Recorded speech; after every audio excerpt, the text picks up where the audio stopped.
The Courage to Create. By Rollo May. Contents. 1. The Courage to Create. 2. The Nature of Creativity. 3. Creativity in the Unconscious. 4. Creativity and Encounter. 5. The Delphic Oracle as Therapist. 6. On the Limits of Creativity. 7. Passion for Reform. Preface. All my life I have been haunted by the fascinating questions of creativity.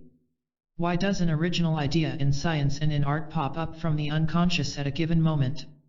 What is the relation between talent and the creative act, and between creativity and death? Why does a mime or a dance give us such delight? How did Homer, confronting something as gross as the Trojan War, fashion it into poetry which became a guide for the ethics of the whole Greek civilization? I have asked these questions not as one who stands on the sidelines, but as one who himself participates in art and science. I ask them out of my own excitement, for example, at watching two of my colors on a paper merge into an unpredictable third color. Is it not the distinguishing characteristic of the human being that in the hot race of evolution he pauses for a moment to paint on the cave walls at Lascaux or Altamira those brown and red deer and bison which still fill us with amazed admiration and awe? Suppose the apprehension of beauty is itself a way to truth? Suppose that elegance, as the word is used by physicists to describe their discoveries, is a key to ultimate reality? Suppose Joyce is right that the artist creates the uncreated conscience of the race? These chapters are a partial record of my ponderings. They had their birth as lectures given at colleges and universities. I had always hesitated to publish them because they seemed incomplete. The mystery of creation still remained. I then realized that this unfinished quality would always remain, and that it is a part of the creative process itself. This realization coincided with the fact that many people who had heard the lectures urged that they be published. The title was suggested by Paul Tillich's The Courage to Be, a debt I am glad to acknowledge. But one cannot be in a vacuum. We express our being by creating. Creativity is a necessary sequel to being. Furthermore, the word courage in my title refers, beyond the first few pages of the first chapter, to that particular land of courage essential for the creative act. This is rarely acknowledged in our discussions of creativity and even more rarely written about.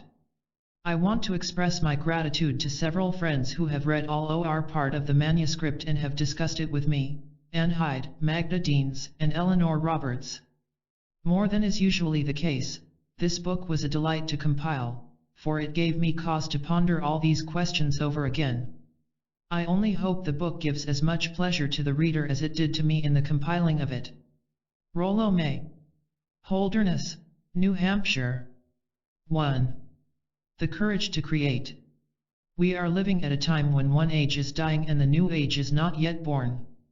We cannot doubt this as we look about us to see the radical changes in sexual mores, in marriage styles, in family structures, in education, in religion, technology, and almost every other aspect of modern life. And behind it all is the threat of the atom bomb, which recedes into the distance but never disappears. To live with sensitivity in this age of limbo, indeed requires courage. A choice confronts us. Shall we, as we feel our foundations shaking, withdraw in anxiety and panic? Frightened by the loss of our familiar mooring places, shall we become paralyzed and cover our inaction with apathy? If we do those things, we will have surrendered our chance to participate in the forming of the future. We will have forfeited the distinctive characteristic of human beings, namely, to influence our evolution through our own awareness. We will have capitulated to the blind juggernaut of history and lost the chance to mold the future into a society more equitable and humane. Or shall we seize the courage necessary to preserve our sensitivity, awareness, and responsibility in the face of radical change? Shall we consciously participate, on however small the scale, in the forming of the new society? I hope our choice will be the latter, for I shall speak on that basis. We are called upon to do something new, to confront a no man's land, to push into a forest where there are no well-worn paths and from which no one has returned to guide us. This is what the existentialists call the anxiety of nothingness. To live into the future means to leap into the unknown, and this requires a degree of courage for which there is no immediate precedent and which few people realize. 1. What is courage? This courage will not be the opposite of despair. We shall often be faced with despair, as indeed every sensitive person has been during the last several decades in this country. Hence Kierkegaard and Nietzsche and Camus and Sartre have proclaimed that courage is not the absence of despair, it is, rather, the capacity to move ahead in spite of despair. Nor is the courage required mere stubbornness, we shall surely have to create with others. But if you do not express your own original ideas, if you do not listen to your own being, you will have betrayed yourself. Also you will have betrayed our community in failing to make your contribution to the whole. A chief characteristic of this courage is that it requires a centeredness within our own being, without which we would feel ourselves to be a vacuum. The emptiness within corresponds to an apathy without, and apathy adds up, in the long run, to cowardice. That is why we must always base our commitment in the center of our own being, or else no commitment will be ultimately authentic. Courage, furthermore, is not to be confused with rashness. What masquerades as courage may turn out to be simply a bravado used to compensate for one's unconscious fear and to prove one's machismo, like the hot flyers in World War II. The ultimate end of such rashness is getting oneself killed, or at least one's head battered in with a policeman's billy club, both of which are scarcely productive ways of exhibiting courage. Courage is not a virtue or value among other personal values like love or fidelity. It is the foundation that underlies and gives reality to all other virtues and personal values. Without courage our love pales into mere dependency. Without courage our fidelity becomes conformism. The word courage comes from the same stem as the French word cœur, meaning heart. Thus just as one's heart, by pumping blood to one's arms, legs, and brain enables all the other physical organs to function, so courage makes possible all the psychological virtues. Without courage other values wither away into mere facsimiles of virtue. In human beings courage is necessary to make being and becoming possible. An assertion of the self, a commitment, is essential if the self is to have any reality. This is the distinction between human beings and the rest of nature. The acorn becomes an oak by means of automatic growth, no commitment is necessary. The kitten similarly becomes a cat on the basis of instinct. Nature and being are identical in creatures like them. But a man or woman becomes fully human only by his or her choices and his or her commitment to them. People attain worth and dignity by the multitude of decisions they make from day by day. These decisions require courage. This is why Paul Tillich speaks of courage as ontological, it is essential to our being. 2. Physical courage. This is the simplest and most obvious kind of courage. In our culture, physical courage takes its form chiefly from the myths of the frontier. Our prototypes have been the pioneer heroes who took the law into their own hands, who survived because they could draw a gun faster than their opponent, who were, above all things, self-reliant and could endure the inevitable loneliness in homesteading with the nearest neighbor 20 miles away. But the contradictions in our heritage from this frontier are immediately clear to us. Regardless of the heroism it generated in our forebears, this kind of courage has now not only lost its usefulness, but has degenerated into brutality. When I was a child in a small Midwest town, boys were expected to fist fight. But our mothers represented a different viewpoint, so the boys often got licked at school and then whipped for fighting when they came home. This is scarcely an effective way to build character.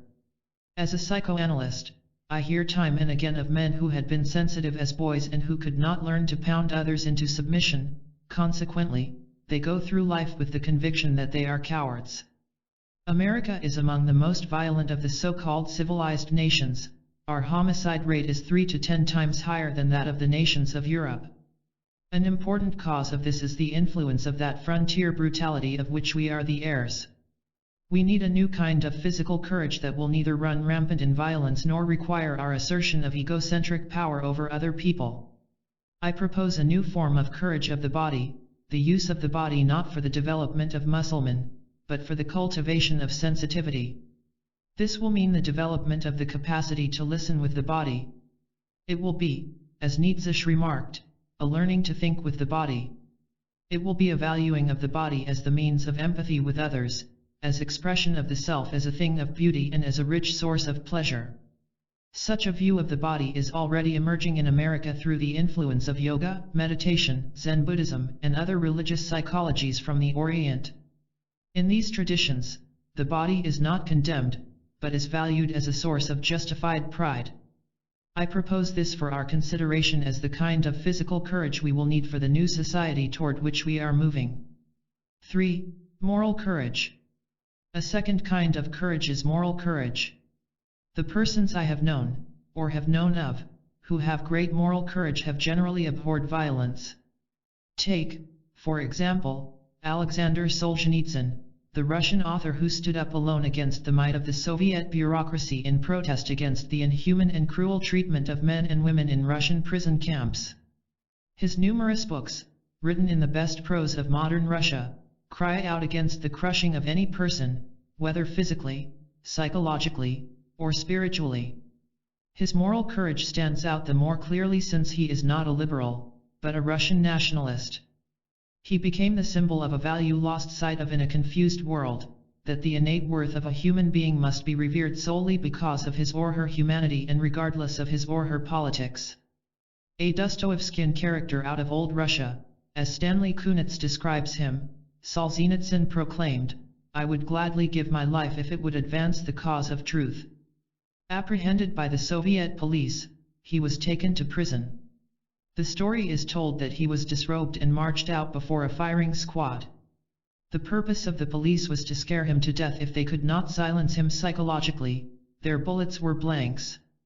Undaunted, Solzhenitsyn now lives as an exile in Switzerland, where he pursues his gadfly role and levels the same kind of criticism at other nations, like the United States, at the points where our democracy obviously stands in need of radical revision. So long as there exist persons with the moral courage of a Solzhenitsyn, we can be sure that the triumph of man, the robot, has not yet arrived.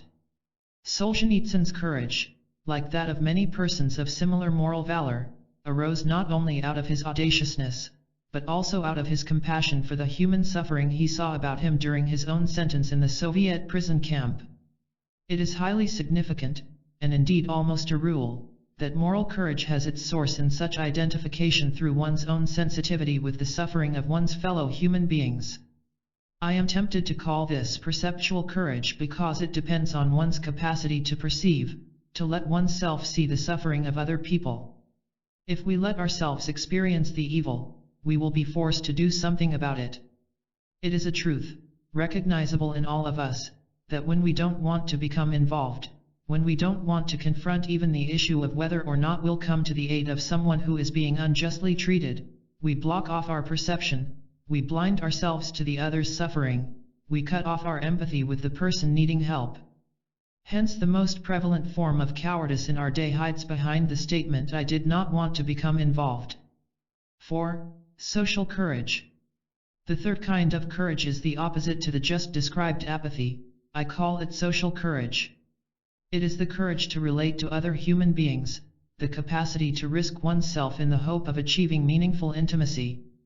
It is the courage to invest oneself over a period of time in a relationship that will demand an increasing openness. Intimacy requires courage because risk is inescapable. We cannot know at the outset how the relationship will affect us. Like a chemical mixture, if one of us is changed, both of us will be. Will we grow in self-actualization, or will it destroy us?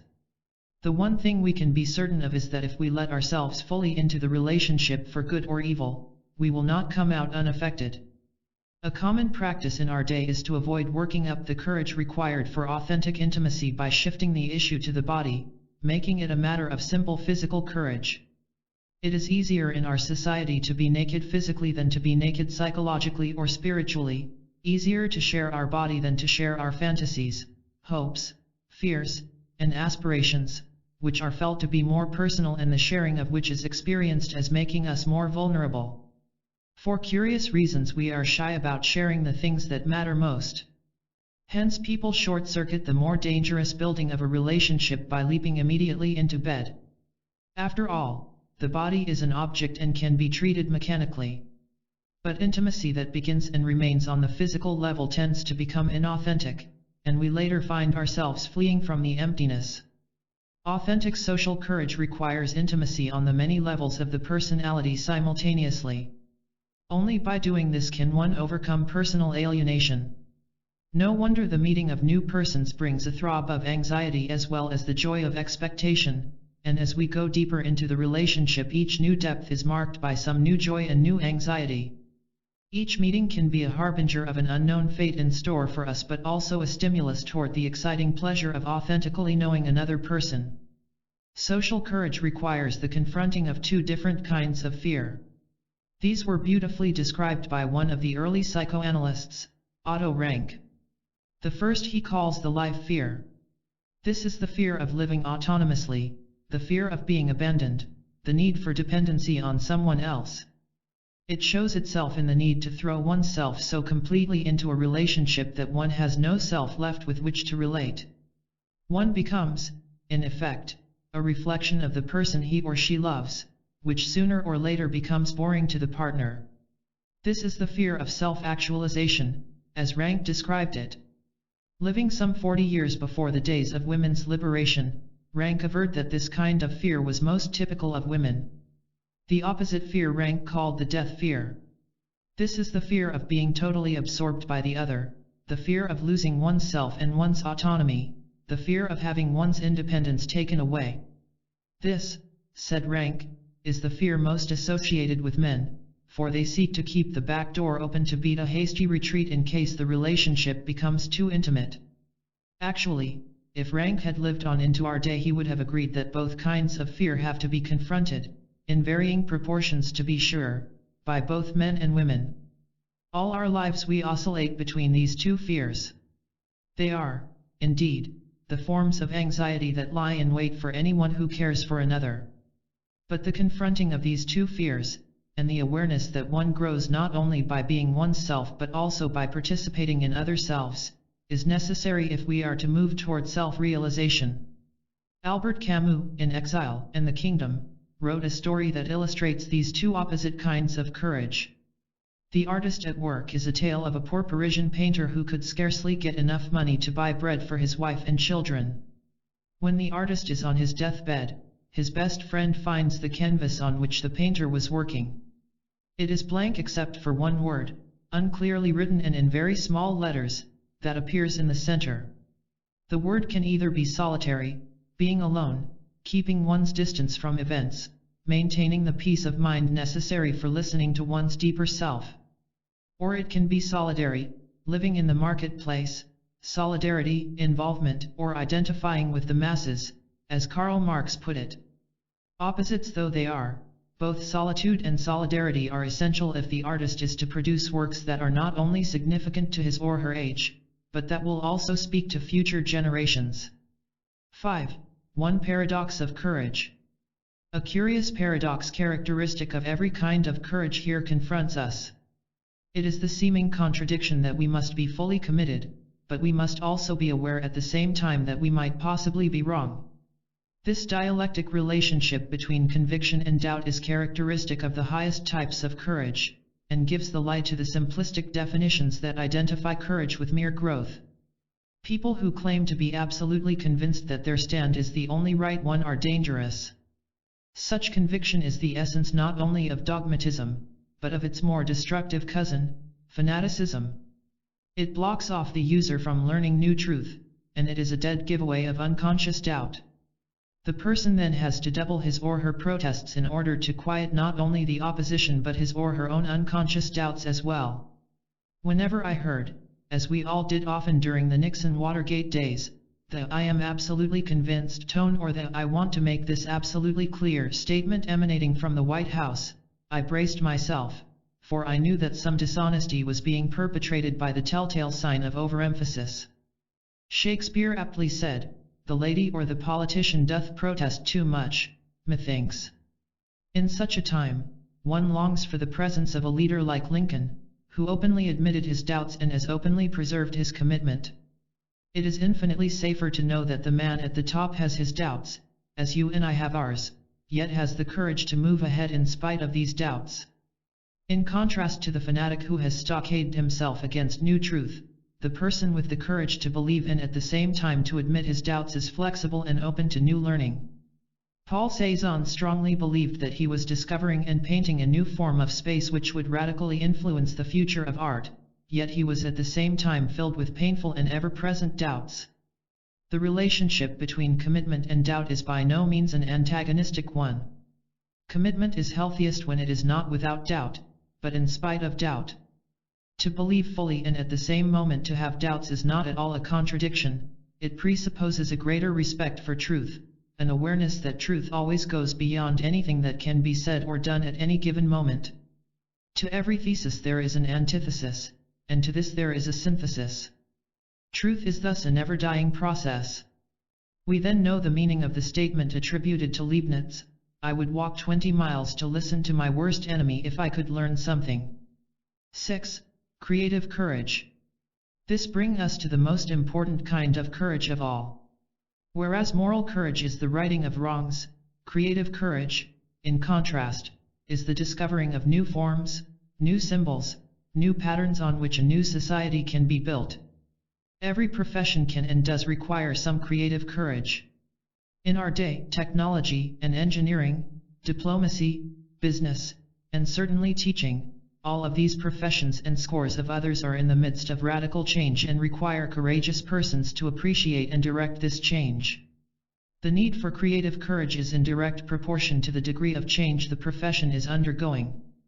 But those who present directly and immediately the new forms and symbols are the artists, the dramatists, the musicians, the painters, the dancers, the poets, and those poets of the religious sphere we call saints. They portray the new symbols in the form of images, poetic, oral, plastic, or dramatic, as the case may be. They live out their imaginations. The symbols only dreamt about by most human beings are expressed in graphic form by the artists. But in our appreciation of the created work, let us say a Mozart quintet, we also are performing a creative act. When we engage a painting, which we have to do especially with modern art if we are authentically to see it, we are experiencing some new moment of sensibility. Some new vision is triggered in us by our contact with the painting, something unique is born in us. This is why appreciation of the music or painting or other works of the creative person is also a creative act on our part. If these symbols are to be understood by us, we must identify with them as we perceive them. In Beckett's play Waiting for Godot, there are no intellectual discussions of the failure of communication in our time. The failure is simply presented there on the stage. We see it most vividly, for example, when Lucky, who, at his master's order to think, can only sputter out a long speech that has all the pomposity of a philosophical discourse but is actually pure gibberish.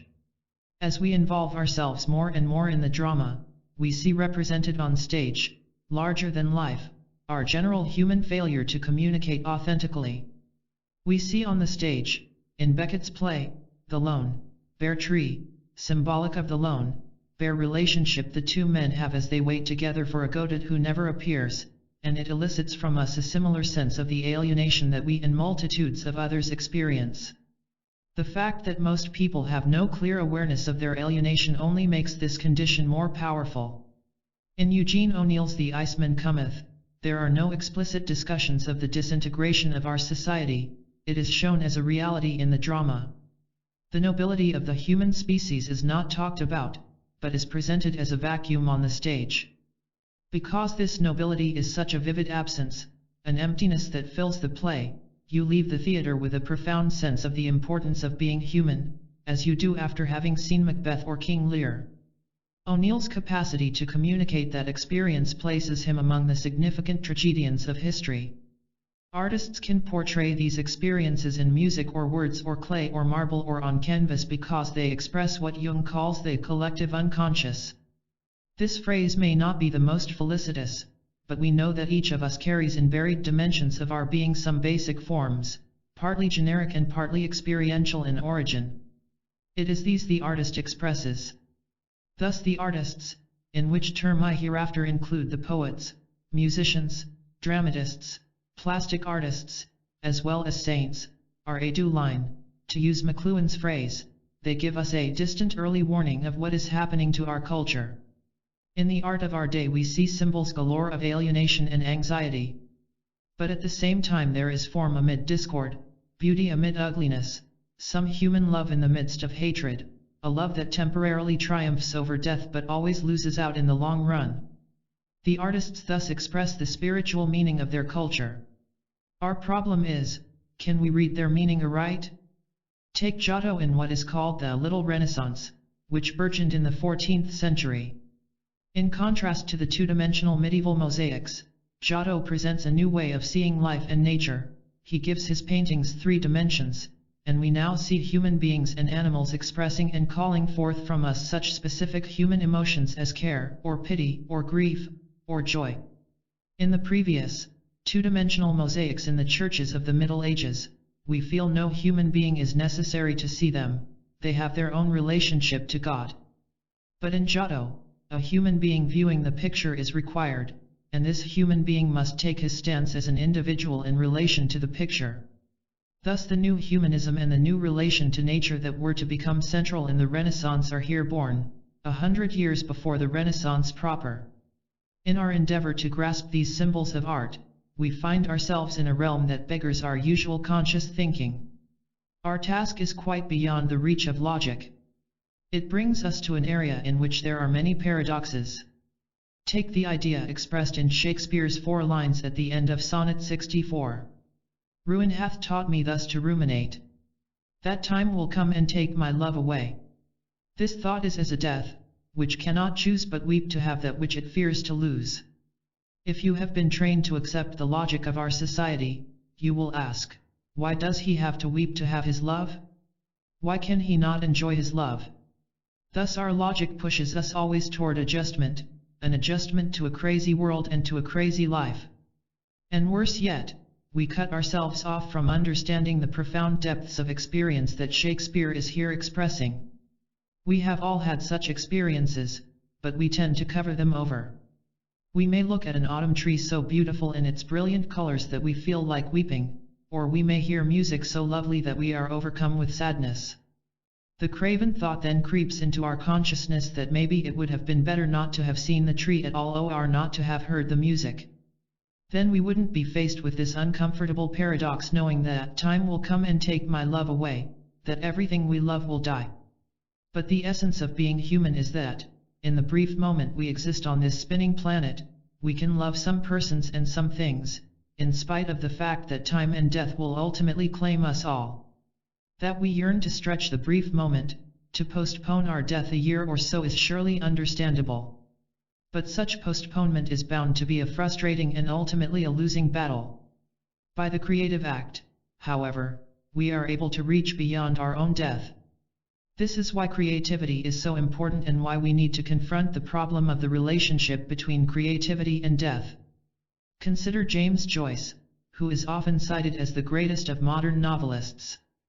At the very end of A Portrait of the Artist as a Young Man, he has his young hero write in his diary, "Welcome, O life! I go to encounter for the millionth time the reality of experience and to forge in the smithy of my soul the uncreated conscience of my race."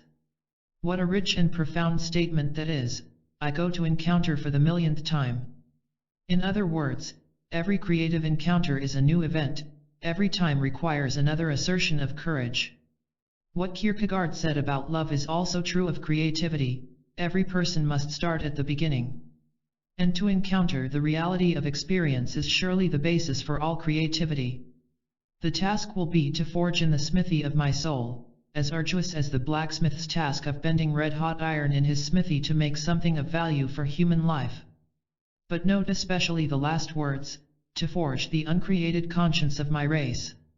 Joyce is here saying that conscience is not something handed down ready-made from Mount Sinai, despite reports to the contrary. It is created, first of all, out of the inspiration derived from the artist's symbols and forms. Every authentic artist is engaged in this creating of the conscience of the race, even though he or she may be unaware of the fact. The artist is not a moralist by conscious intention, but is concerned only with hearing and expressing the vision within his or her own being. But out of the symbols the artist sees and creates, as Giotto created the forms for the Renaissance, there is later hewn the ethical structure of the society. Why is creativity so difficult? And why does it require so much courage?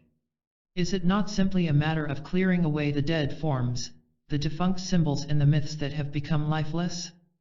No. Joyce's metaphor is much more accurate. It is as difficult as forging in the smithy of one's soul. We are faced with a puzzling riddle indeed. Some help comes from George Bernard Shaw. Having attended a concert given by the violinist Heifetz, he wrote the following letter when he got home. My dear Mr. Heifetz, my wife and I were overwhelmed by your concert. If you continue to play with such beauty, you will certainly die young. No one can play with such perfection without provoking the jealousy of the gods. I earnestly implore you to play something badly every night before going to bed. Beneath Shaw's humorous words there is, as there often was with him, a profound truth: creativity provokes the jealousy of the gods. This is why authentic creativity takes so much courage. An active battle with the gods is occurring. I cannot give you any complete explanation of why this is so. I can only share my reflections. Down through the ages, authentically creative figures have consistently found themselves in such a struggle. Degas once wrote, "A painter paints a picture with the same feeling as that with which a criminal commits a crime."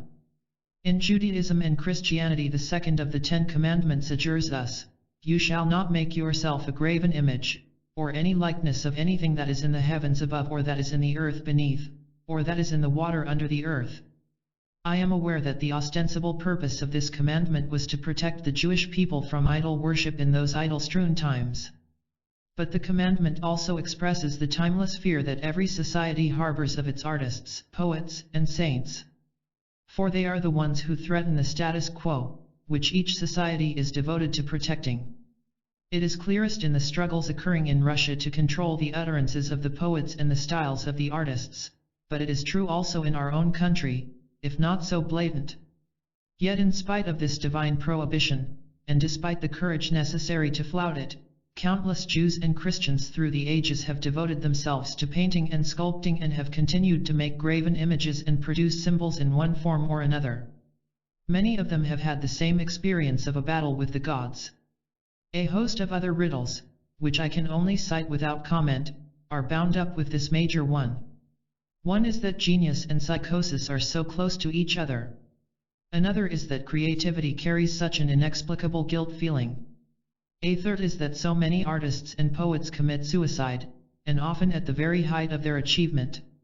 As I tried to puzzle out the riddle of the battle with the gods, I went back to the prototypes in human cultural history, to those myths that illuminate how people have understood the creative act. I do not use this term myth in the common present-day deteriorated meaning of falsehood. This is an error that could be committed only by a society that has become so inebriated with adding up empirical facts that it seals off the deeper wisdom of human history. I use myth as meaning, rather, a dramatic presentation of the moral wisdom of the race. The myth uses the totality of the senses rather than just the intellect. In ancient Greek civilization, there is the myth of Prometheus, a titan living on Mount Olympus, who saw that human beings were without fire. His stealing fire from the gods and giving it to humankind is taken henceforth by the Greeks as the beginning of civilization, not only in cooking and in the weaving of textiles, but in philosophy, science, drama, and in culture itself. But the important point is that Zeus was outraged. He decreed that Prometheus he punished by being bound to Mount Caucasus, where a vulture was to come each morning and eat away his liver, which would grow again at night. This element in the myth, incidentally, is a vivid symbol of the creative process. All artists have at some time had the experience at the end of the day of feeling tired, spent, and so certain they can never express their vision that they vow to forget it and start all over again on something else the next morning. But during the night their liver grows back again. They arise full of energy and go back with renewed hope to their task, again to strive in the smithy of their soul. Lest anyone think the myth of Prometheus can be brushed aside as merely an idiosyncratic tale concocted by playful Greeks, let me remind you that in the Judeo-Christian tradition almost exactly the same truth is presented. I refer to the myth of Adam and Eve. This is the drama of the emerging of moral consciousness. As Kierkegaard said in relation to this myth, and to all myths, the truth that happens internally is presented as though it were external. The myth of Adam is reenacted in every infant, beginning a few months after birth and developing into recognizable form at the age of 2 or 3, though ideally it should continue enlarging all the rest of one's life. The eating of the apple of the tree of the knowledge of good and evil symbolizes the dawn of human consciousness, moral conscience, and consciousness being at this point synonymous. The innocence of the Garden of Eden, the womb, and the dreaming consciousness, the phrase is Kierkegaard's, of gestation in the first month of life, are destroyed forever. The function of psychoanalysis is to increase this consciousness, indeed to help people eat of the tree of the knowledge of good and evil. It should not surprise us if this experience is as terrifying for many people as it was for Oedipus. Any theory of resistance that omits the terror of human consciousness is incomplete and probably wrong. In place of innocent bliss, the infant now experiences anxiety and guilt feelings. Also, as part of the child's legacy is the sense of individual responsibility, and, most important of all, developing only later, the capacity to love. The shadow side of this process is the emergence of repressions and, concomitantly, neurosis. A fateful event indeed. If you call this the fall of man, you should join Hegel and other penetrating analysts of history who have proclaimed that it was a fall upward, for without this experience there would be neither creativity nor consciousness as we know them. But, again, Yahweh was angry. Adam and Eve were driven out of the garden by an angel with a flaming sword. The troublesome paradox confronts us in that both the Greek and the Judeo-Christian myths present creativity and consciousness as being born in rebellion against an omnipotent force. Are we to conclude that these chief gods, Zeus and Yahweh, did not wish humankind to have moral consciousness and the arts of civilization? It is a mystery indeed. The most obvious explanation is that the creative artist and poet and saint must fight the actual, as contrasted to the ideal, gods of our society, the god of conformism as well as the gods of apathy, material success, and exploitative power. These are the idols of our society that are worshipped by multitudes of people. But this point does not go deeply enough to give us an answer to the riddle. In my search for some illumination, I went back again to the myths to read them more carefully. I discovered that at the end of the myth of Prometheus there is the curious addendum: Prometheus could be freed from his chains and his torture only when an immortal would renounce his immortality as expiation for Prometheus. This was done by Chiron, who is, incidentally, another fascinating symbol, half horse and half man, renowned for his wisdom and skill in medicine and healing.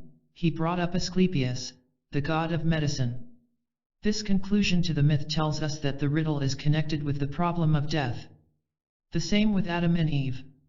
Enraged at their eating of the tree of the knowledge of good and evil, Yahweh cries out that he is afraid they will eat of the tree of eternal life and become like one of us. So, again the riddle has to do with the problem of death, of which eternal life is one aspect. The battle with the gods thus hinges on our own mortality. Creativity is a yearning for immortality. We human beings know that we must die. We have, strangely enough, a word for death.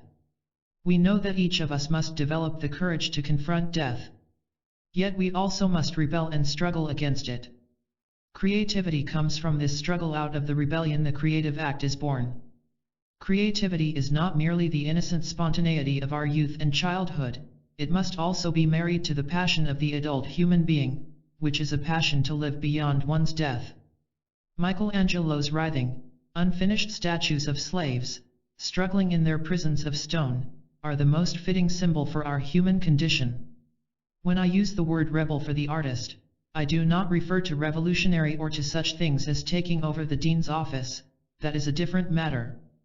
Artists are generally soft-spoken persons who are concerned with their inner visions and images. But that is precisely what makes them feared by any coercive society. For they are the bearers of the human being's age-old capacity to be insurgent. They love to immerse themselves in chaos in order to put it into form, just as God created form out of chaos in Genesis. Forever unsatisfied with the mundane, the apathetic, the conventional, they always push on to newer worlds. Thus are they the creators of the uncreated conscience of the race. This requires an intensity of emotion, a heightened vitality, for is not the vital forever in opposition to death? We could call this intensity by many different names. I choose to call it rage. Stanley Kunitz, contemporary poet, state that the poet writes his poems out of his rage. This rage is necessary to ignite the poet's passion, to call forth his abilities, to bring together in ecstasy his flame-like insights, that he may surpass himself in his poems. The rage is against injustice, of which there is certainly plenty in our society. But ultimately it is rage against the prototype of all injustice, death. We recall the first lines of a poem by another contemporary poet, Dylan Thomas, on the death of his father. Do not go gentle into that good night.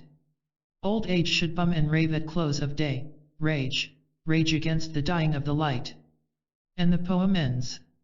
And you, my father, there on the sad height, curse, bless, me now with your fierce tears, I pray. Do not go gentle into that good night. Rage, rage against the dying of the light. Note that he does not ask merely to be blessed.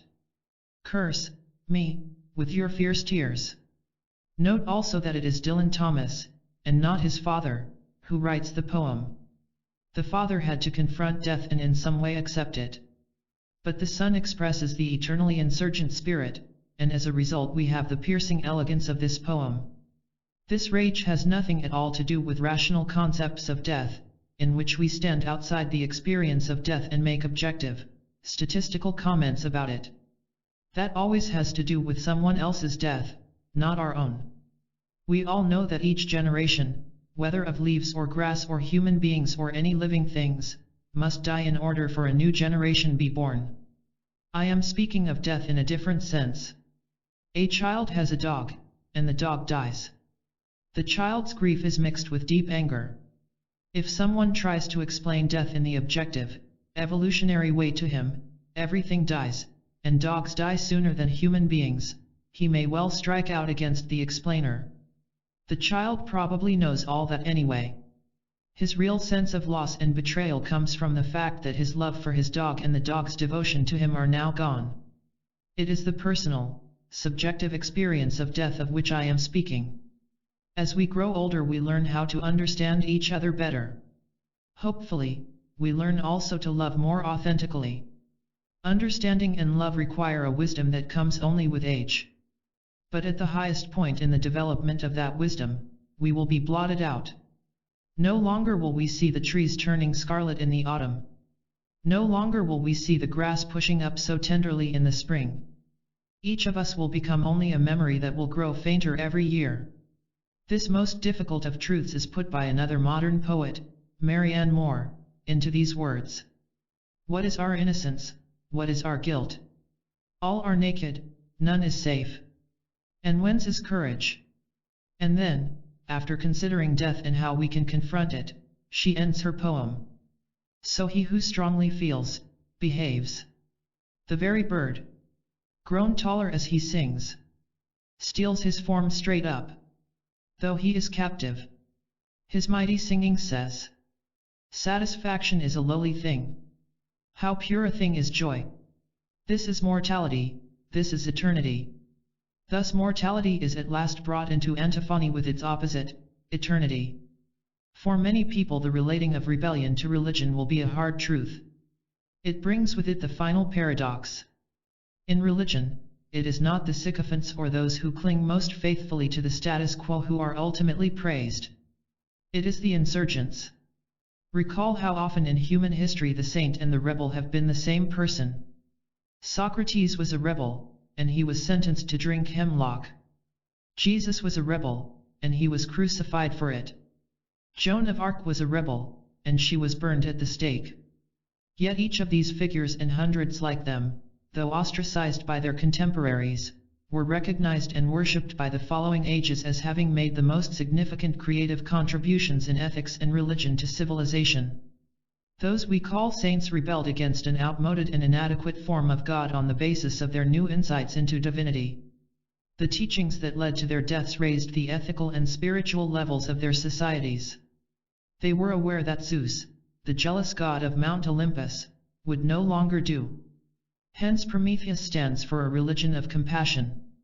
They rebelled against Yahweh, the primitive tribal god of the Hebrews who gloried in the deaths of thousands of Philistines. In place of him came the new visions of Amos and Isaiah and Jeremiah of the God of love and justice.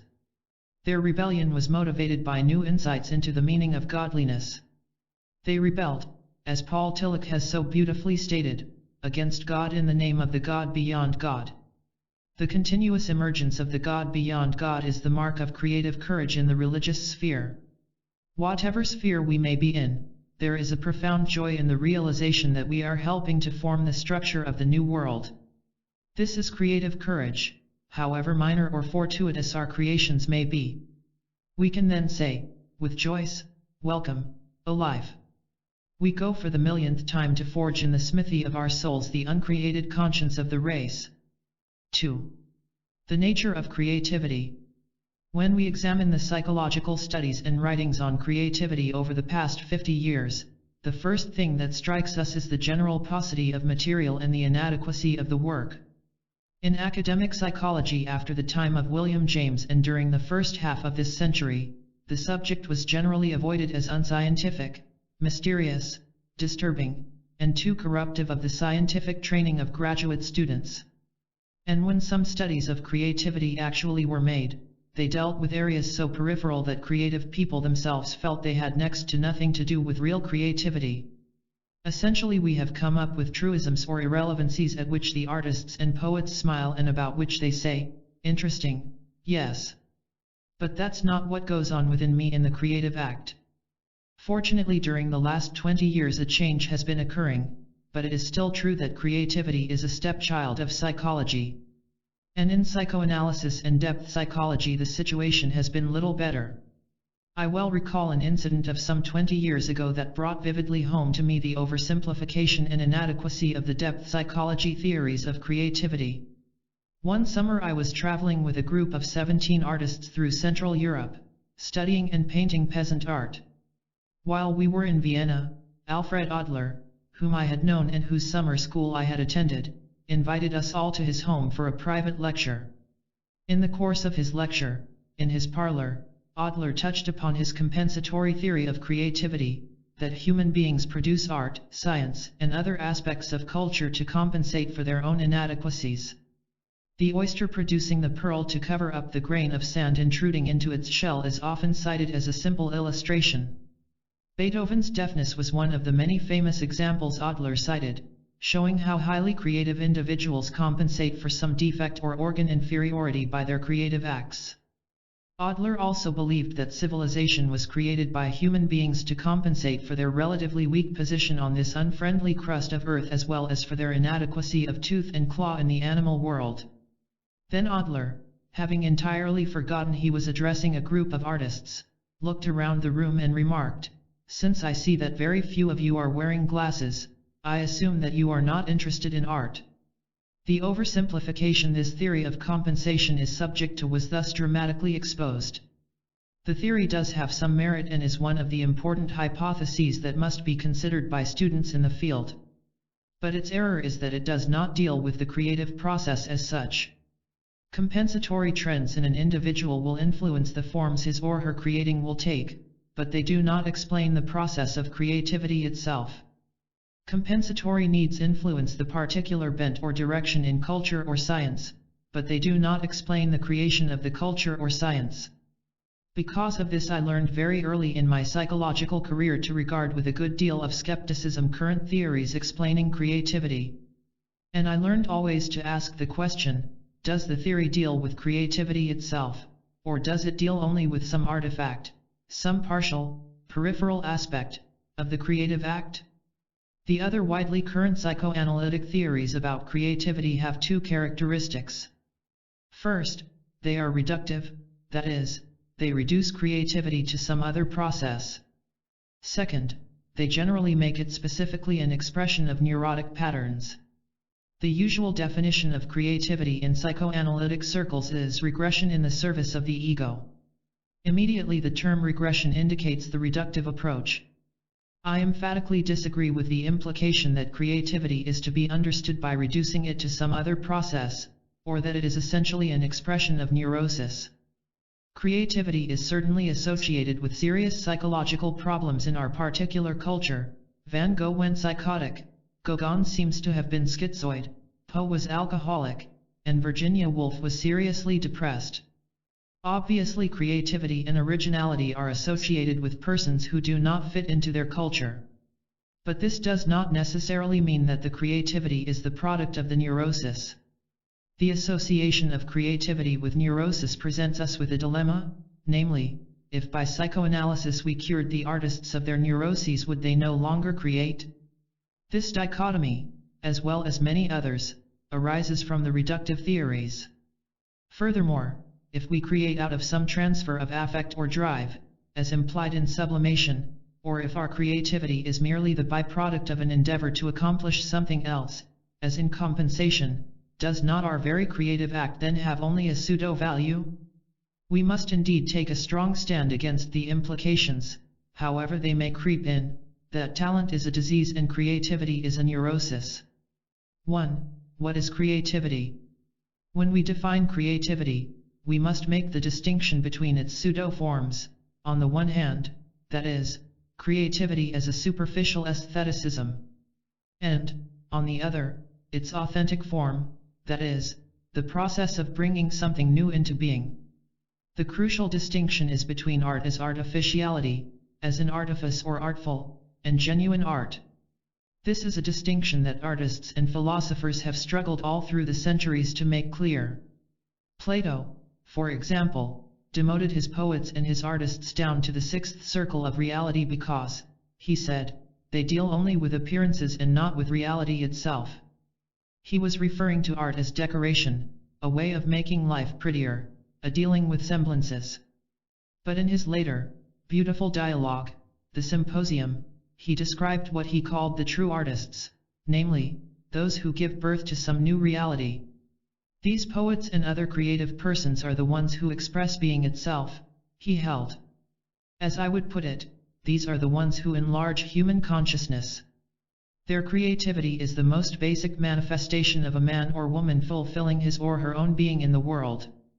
Now we must make the above distinction clear if our inquiries into creativity are to get below the surface. We are thus not dealing with hobbies, do-it-yourself movements, Sunday painting, or other forms of filling up leisure time. Nowhere has the meaning of creativity been more disastrously lost than in the idea that it is something you do only on weekends. The creative process must be explored not as the product of sickness, but as representing the highest degree of emotional health, as the expression of the normal people in the act of actualizing themselves. Creativity must be seen in the work of the scientist as well as in that of the artist, in the thinker as well as in the aesthetician, and one must not rule out the extent to which it is present in captains of modern technology as well as in a mother's normal relationship with her child. Creativity, as Webster's rightly indicates, is basically the process of making, of bringing into being. 2. The creative process. Let us now inquire into the nature of the creative process, and seek our answers by trying to describe as accurately as possible what actually happens in individuals at the moment of the creative act. I shall speak mostly about artists because I know them, have worked with them, and, to some extent, am one myself. This does not mean that I underestimate creativity in other activities. I assume that the following analysis of the nature of creativity will apply to all men and women during their creative moments. The first thing we notice in a creative act is that it is an encounter. Artists encounter the landscape they propose to paint, they look at it, observe it from this angle and that. They are, as we say, absorbed in it. Or, in the case of abstract painters, the encounter may be with an idea, an inner vision, that in turn may be led off by the brilliant colors on the palette or the inviting rough whiteness of the canvas. The paint, the canvas, and the other materials then become a secondary part of this encounter, they are the language of it, the media, as we rightly put it. Or scientists confront their experiment, their laboratory task, in a similar situation of encounter. The encounter may or may not involve voluntary effort, that is, willpower. A healthy child's play, for example, also has the essential features of encounter, and we know it is one of the important prototypes of adult creativity. The essential point is not the presence or absence of voluntary effort, but the degree of absorption, the degree of intensity, which we shall deal with in detail later. There must be a specific quality of engagement. Now we come upon one important distinction between pseudo-escapist creativity on the one hand and that which is genuine on the other.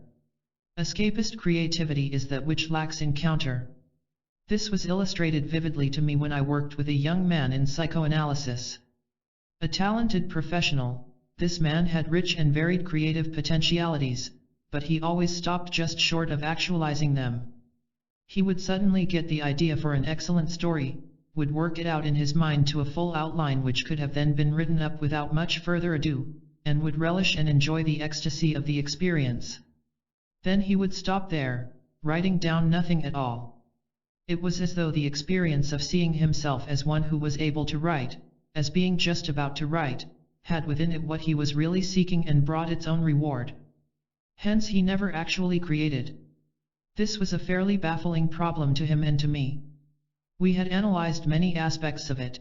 His father had been a somewhat gifted writer but a failure. His mother had made much of his father's writings, but had shown only contempt for him in other realms.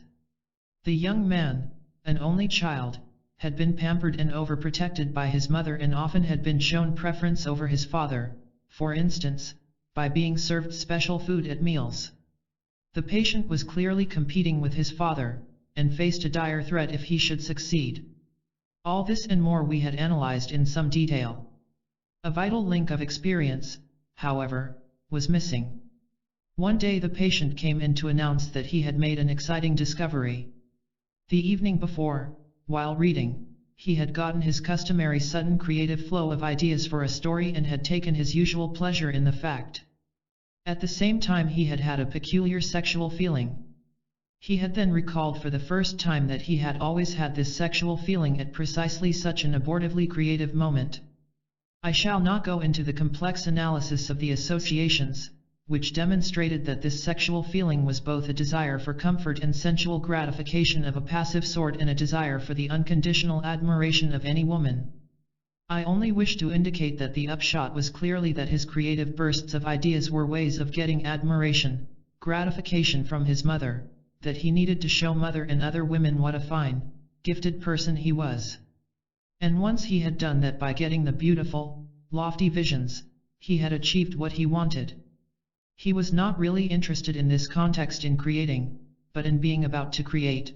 Creativity was in the service of something quite else. Now, no matter how you may interpret the causes of this pattern, one central feature is clear: the encounter was lacking. Is not this the essence of escapist art? Everything is there but the encounter. And is not this the central feature of many kinds of artistic exhibitionism, what Rank calls the artiste manque? We cannot make a valid distinction by saying one kind of art is neurotic and the other healthy. Who is to judge that? We can only say that in exhibitionistic, escapist forms of creativity there is no real encounter, no engagement with reality. That isn't what the young man is after. He wants to be passively accepted and admired by mother. In cases of this kind it is accurate to speak of regression in the negative sense. But the crucial point is that we are dealing with something quite different from creativity. The concept of encounter also enables us to make clear the important distinction between talent and creativity. Talent may well have its neurological correlates and can be studied as given to a person. A man or woman may have talent whether he or she uses it or not. Talent can probably be measured in the person as such. But creativity can be seen only in the act. If we were purists, we would not speak of a creative person, but only of a creative act. Sometimes, as in the case of Picasso, we have great talent and at the same time great encounter and, as a result, great creativity. Sometimes we have great talent and truncated creativity, as many people felt in the case of Scott Fitzgerald. Sometimes we have a highly creative person who seems not to have much talent. It was said of the novelist Thomas Wolfe, who was one of the highly creative figures of the American scene, that he was a genius without talent. But he was so creative because he threw himself so completely into his material and the challenge of saying it. He was great because of the intensity of his encounter. 3. Intensity of the encounter. This leads us to the second element in the creative act, namely, the intensity of the encounter. Absorption, being caught up in, wholly involved, and so on, are used commonly to describe the state of the artist or scientist when creating, or even the child at play. By whatever name one calls it, genuine creativity is characterized by an intensity of awareness, a heightened consciousness. Artists, as well as you and I in moments of intensive encounter, experience quite clear neurological changes. These include quickened heartbeat, higher blood pressure, increased intensity and constriction of vision, with eyelids narrowed so that we can see more vividly the scene we are painting. We become oblivious to things around us, as well as to the passage of time. We experience a lessening of appetite. Persons engaged in a creative act lose interest in eating at the moment, and may work right through mealtime without noticing it. Now all of these correspond to an inhibiting of the functioning of the parasympathetic division of the autonomic nervous system, which has to do with ease, comfort, nourishment, and an activation of the sympathetic nervous division. And, lo and behold, we have the same picture that Walter B. Cannon described as the flight-fight mechanism, the energizing of the organism for fighting or fleeing. This is the neurological correlate of what we find, in broad terms, in anxiety and fear. But what the artist or creative scientist feels is not anxiety or fear, it is joy. I use the word in contrast to happiness or pleasure. The artist, at the moment of creating, does not experience gratification or satisfaction, though this may be the case later, after he or she has a highball or a pipe in the evening. Rather, it is joy, joy defined as the emotion that goes with heightened consciousness, the mood that accompanies the experience of actualizing one's own potentialities. Now this intensity of awareness is not necessarily connected with conscious purpose or willing. It may occur in reverie or in dreams, or from so-called unconscious levels. An eminent New York professor related an illustrative story. He had been searching for a particular chemical formula for some time, but without success. One night, while he was sleeping, he had a dream in which the formula was worked out and displayed before him. He woke up, and in the darkness he excitedly wrote it down on a piece of tissue, the only thing he could find. But the next morning he could not read his own scribbling. Every night thereafter, upon going to bed, he would concentrate his hopes on dreaming the dream again. Fortunately, after some nights he did, and he then wrote the formula down for good. It was the formula he had sought and for which he received the Nobel Prize. Though not rewarded so dramatically, we have all had similar experiences. Processes of forming, making, building go on even if we are not consciously aware of them at the time. William James once said that we learn to swim in the winter and to skate in the summer. Whether you wish to interpret these phenomena in terms of some formulation of the unconscious, or prefer to follow William James in connecting them with some neurological processes that continue even when we are not working on them, or prefer some other approach, as I do, it is still clear that creativity goes on in varying degrees of intensity on levels not directly under the control of conscious willing. Hence the heightened awareness we are speaking of does not at all mean increased self-consciousness. It is rather correlated with abandon and absorption, and it involves a heightening of awareness in the whole personality. But let it be said immediately that unconscious insights or answers to problems that come in reverie do not come hit or miss. They may indeed occur at times of relaxation, or in fantasy, or at other times when we alternate play with work. But what is entirely clear is that they pertain to those areas in which the person consciously has worked laboriously and with dedication. Purpose in the human being is a much more complex phenomenon than what used to be called willpower. Purpose involves all levels of experience. We cannot will to have insights. We cannot will creativity. But we can will to give ourselves to the encounter with intensity of dedication and commitment.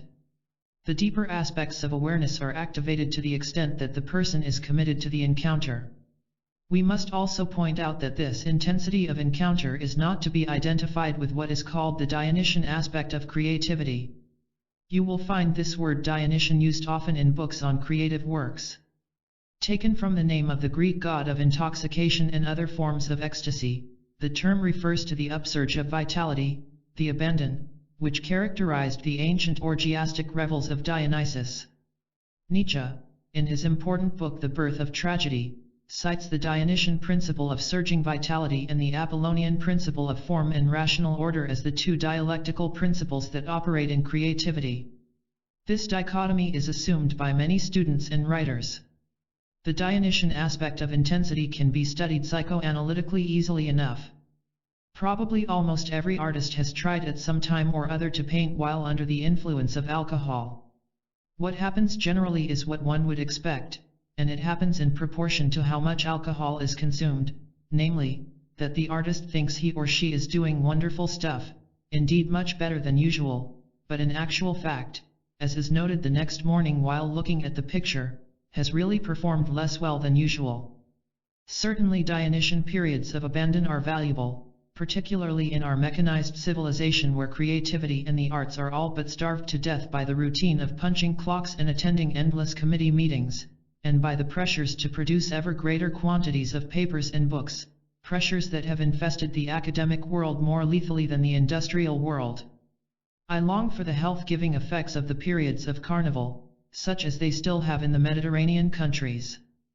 But the intensity of the creative act should be related to the encounter objectively, and not released merely by something the artist takes.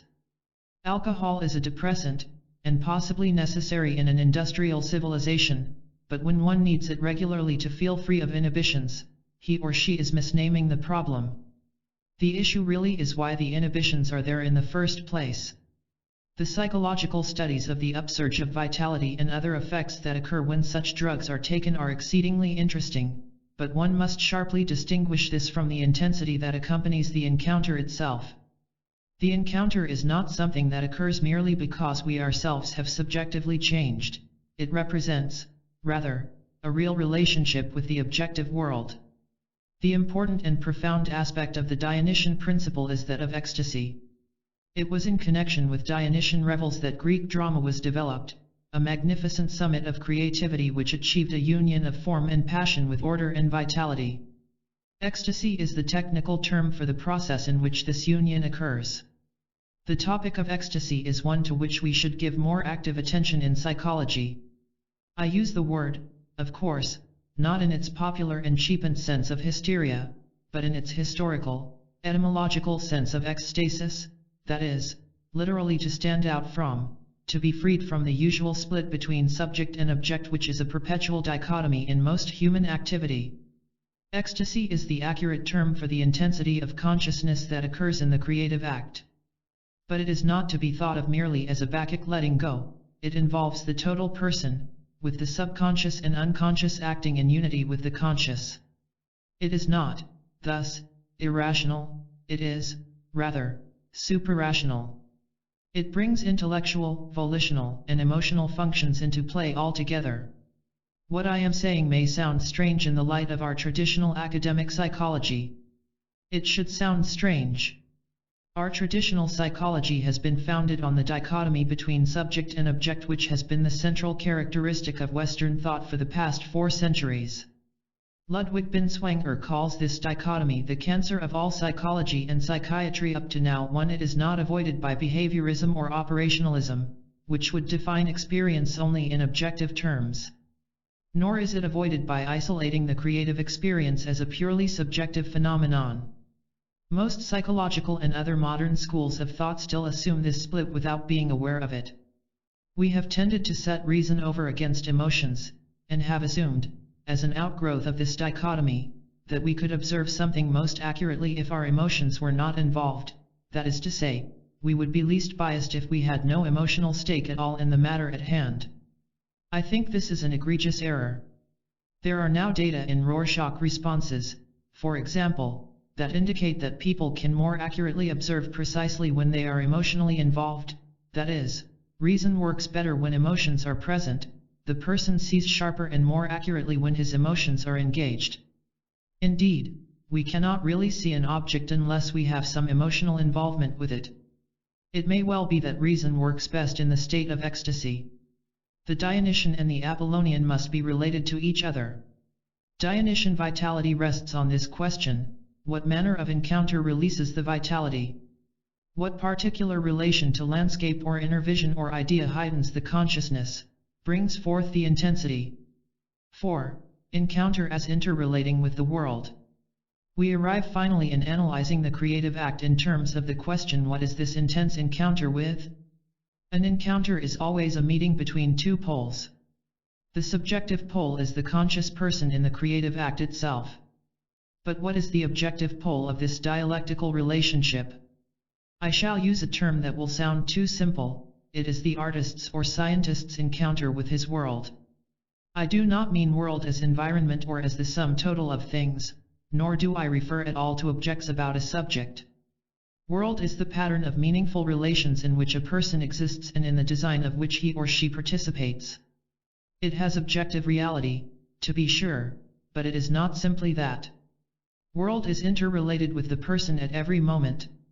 A continual dialectical process goes on between world and self and world. One implies the other, and neither can be understood if we omit the other. This is why one can never localize creativity as a subjective phenomenon. One can never study it simply in terms of what goes on within the person. The pole of world is an inseparable part of the creativity of an individual. What occurs is always a process, a doing, specifically a process interrelating the person and his or her world.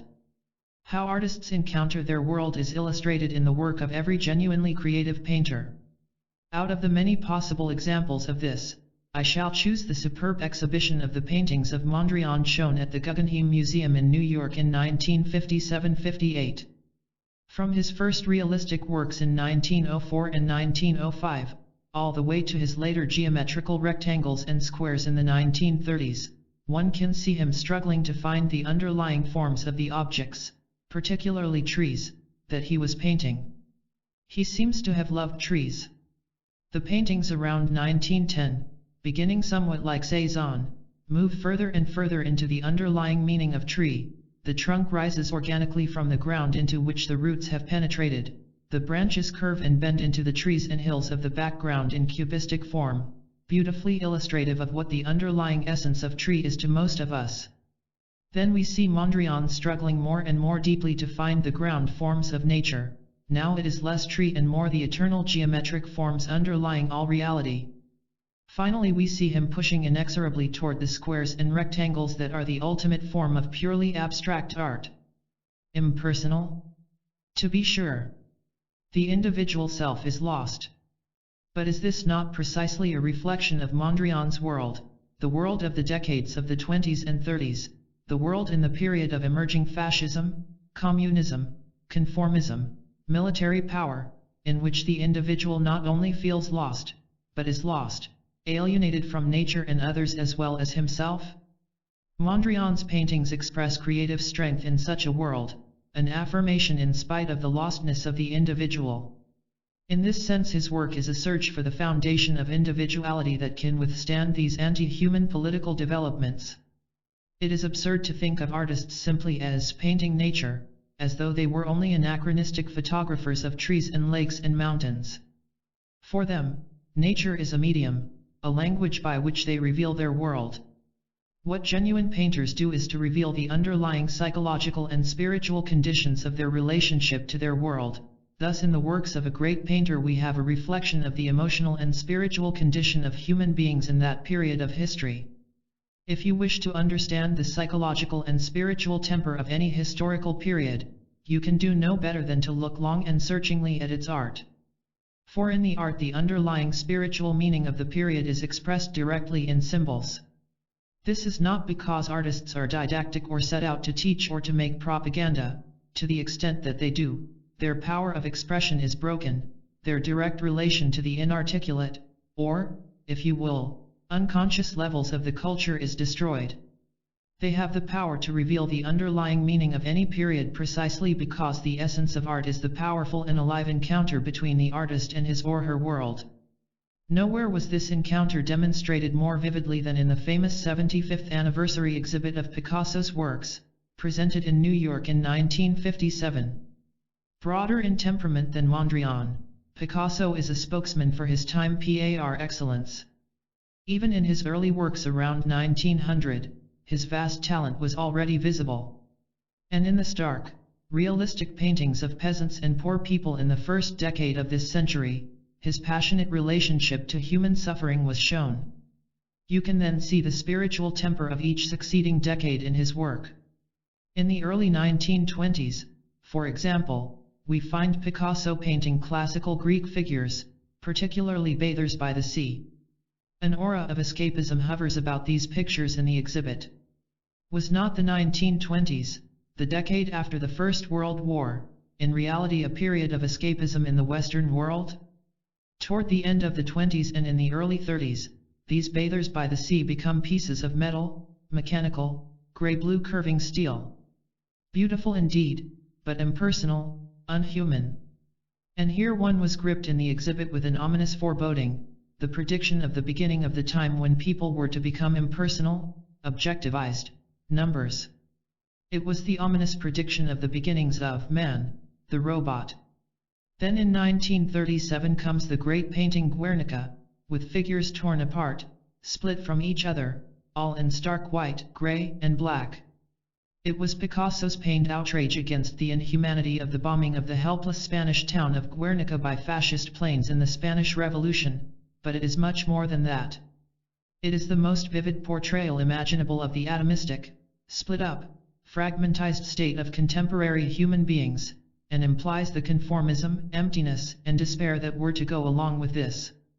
Then in the late 30s and 40s, Picasso's portraits become more and more machine-like, people turned literally into metal. Faces become distorted. It is as though persons, individuals, do not exist anymore, their places are taken by hideous witches. Pictures now are not named, but numbered. The bright colors the artist used in his earlier periods and which were so delightful are now largely gone. In these rooms at the exhibit one feels as though darkness has settled upon the earth at noon. As in the novels of Kafka, one gets a stark and gripping feeling of the modern individual's loss of humanity. The first time I saw this exhibit, I was so overcome with the foreboding picture of human beings losing their faces, their individuality, their humanity, and the prediction of the robot to come, that I could look no longer and had to hurry out of the room and onto the street again. To be sure, all the way through Picasso preserves his own sanity by playing with paintings and sculptures of animals and his own children. But it is clear that the mainstream is a portrayal of our modern condition, which has been psychologically portrayed by Reisman, Mumford, Tillich, and others. The whole is an unforgettable portrait of modern man and woman in the process of losing their person and their humanity. In this sense, genuine artists are so bound up with their age that they cannot communicate separated from it. In this sense, too, the historical situation conditions the creativity. For the consciousness which obtains in creativity is not the superficial level of objectified intellectualization, but is an encounter with the world on a level that undercuts the subject-object split. Creativity, to rephrase our definition, is the encounter of the intensively conscious human being with his or her world. 3. Creativity and the unconscious. Everyone uses from time to time such expressions as, a thought pops up, an idea comes from the blue or dawns or comes as though out of a dream, or it suddenly hit me. These are various ways of describing a common experience, the breakthrough of ideas from some depth below the level of awareness. I shall call this realm the unconscious as a catch-all for the subconscious, preconscious, and other dimensions below awareness. When I use the phrase the unconscious, I, of course, mean it as a shorthand. There is no such thing as the unconscious, it is, rather, unconscious dimensions, or aspects or sources, of experience. I define this unconscious as the potentialities for awareness or action which the individual cannot or will not actualize. These potentialities are the source of what can be called free creativity. The exploration of unconscious phenomena has a fascinating relationship to creativity. What are the nature and characteristics of the creativity that has its source in these unconscious depths of personality? 1. I wish to begin our exploration of this topic by relating an incident from my own experience. When I was a graduate student doing research on the meaning of anxiety, I studied anxiety in a group of unmarried mothers, i.e., pregnant young women in their late teens and early 20s in a shelter home in New York City. I had a good, sound hypothesis on anxiety, approved by my professors and approved by me, that the predisposition toward anxiety in individuals would be proportionate to the degree to which they had been rejected by their mothers. In psychoanalysis and psychology, this had been a generally accepted hypothesis. I assumed the anxiety of people like these young women would be cued off by the anxiety-creating situation of being unwed and pregnant, and I could then study more openly the original source of their anxiety, namely the maternal rejection.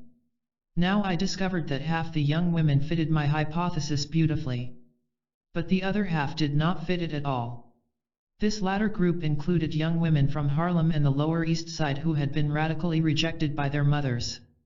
One of them, whom I shall call Helen, was from a family of 12 children whose mother drove them out of the house on the first day of summer to stay with their father, the caretaker of a barge that went up and down the Hudson River. Helen was pregnant by her father. At the time she was in the shelter, he was in Sing Sing on a charge of rape by Helen's older sister. Like the other young women of this group, Helen would say to me, "We have troubles, but we don't worry." This was a very curious thing to me and I had a hard time believing the data. But the facts seemed clear. As far as I could tell by the Rorschach, TAT, and other tests I used, these radically rejected young women did not carry any unusual degree of anxiety. Forced out of the house by their mothers, they simply made their friends among other youngsters on the street. Hence, there was not the predisposition to anxiety we would have expected according to what we know in psychology. How could this be? Had the rejected young women who had not experienced anxiety become hardened, apathetic, so that they did not feel the rejection? The answer to that seemed clearly no. Were they psychopathic or sociopathic types, who also don't experience anxiety? Again, no. I felt myself caught by an insoluble problem. Late one day, putting aside my books and papers in the little office I used in that shelter house, I walked down the street toward the subway. I was tired. I tried to put the whole troublesome business out of my mind. About 50 feet away from the entrance to the 8th Street station, it suddenly struck me out of the blue, as the not unfitting expression goes, that those young women who didn't fit my hypothesis were all from the proletarian class. And as quickly as that idea struck me, other ideas poured out. I think I had not taken another step on the sidewalk when a whole new hypothesis broke loose in my mind. I realized my entire theory would have to be changed. I saw at that instant that it is not rejection by the mother that is the original trauma which is the source of anxiety, it is rather rejection that is lied about.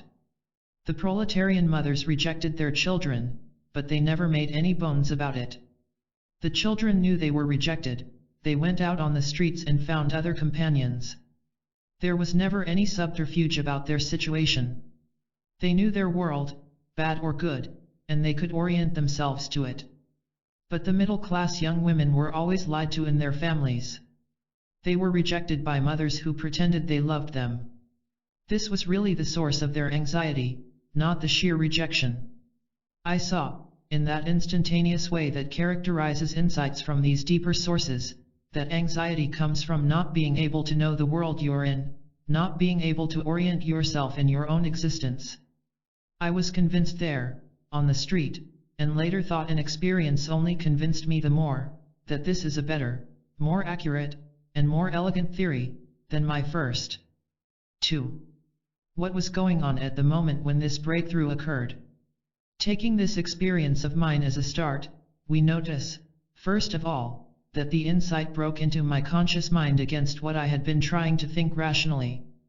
I had a good, sound thesis and I had been working very hard trying to prove it.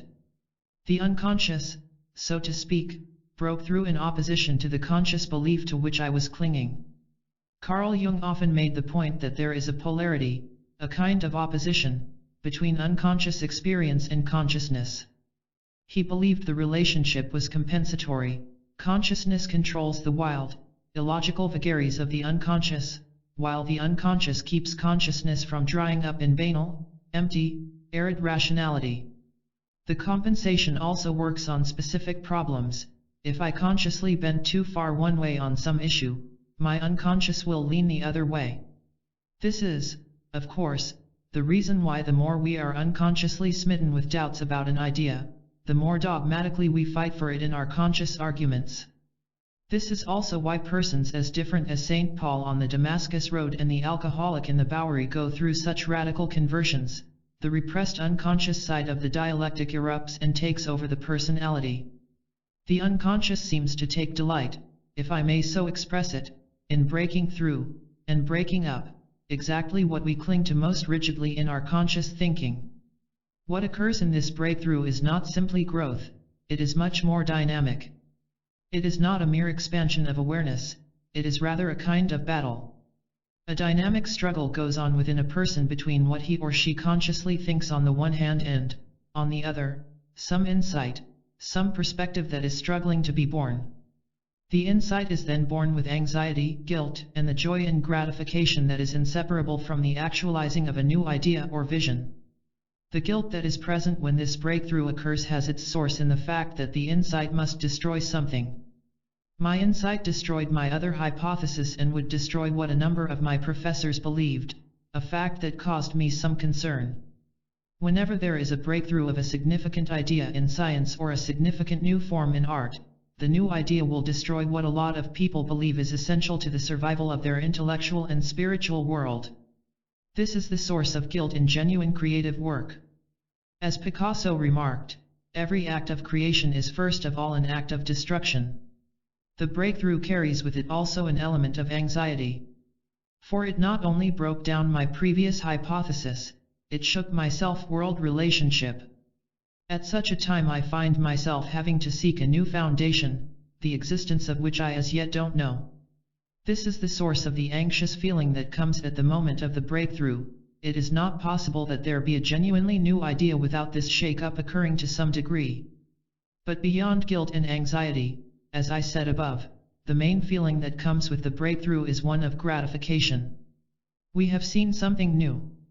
We have the joy of participating in what the physicists and other natural scientists call an experience of elegance.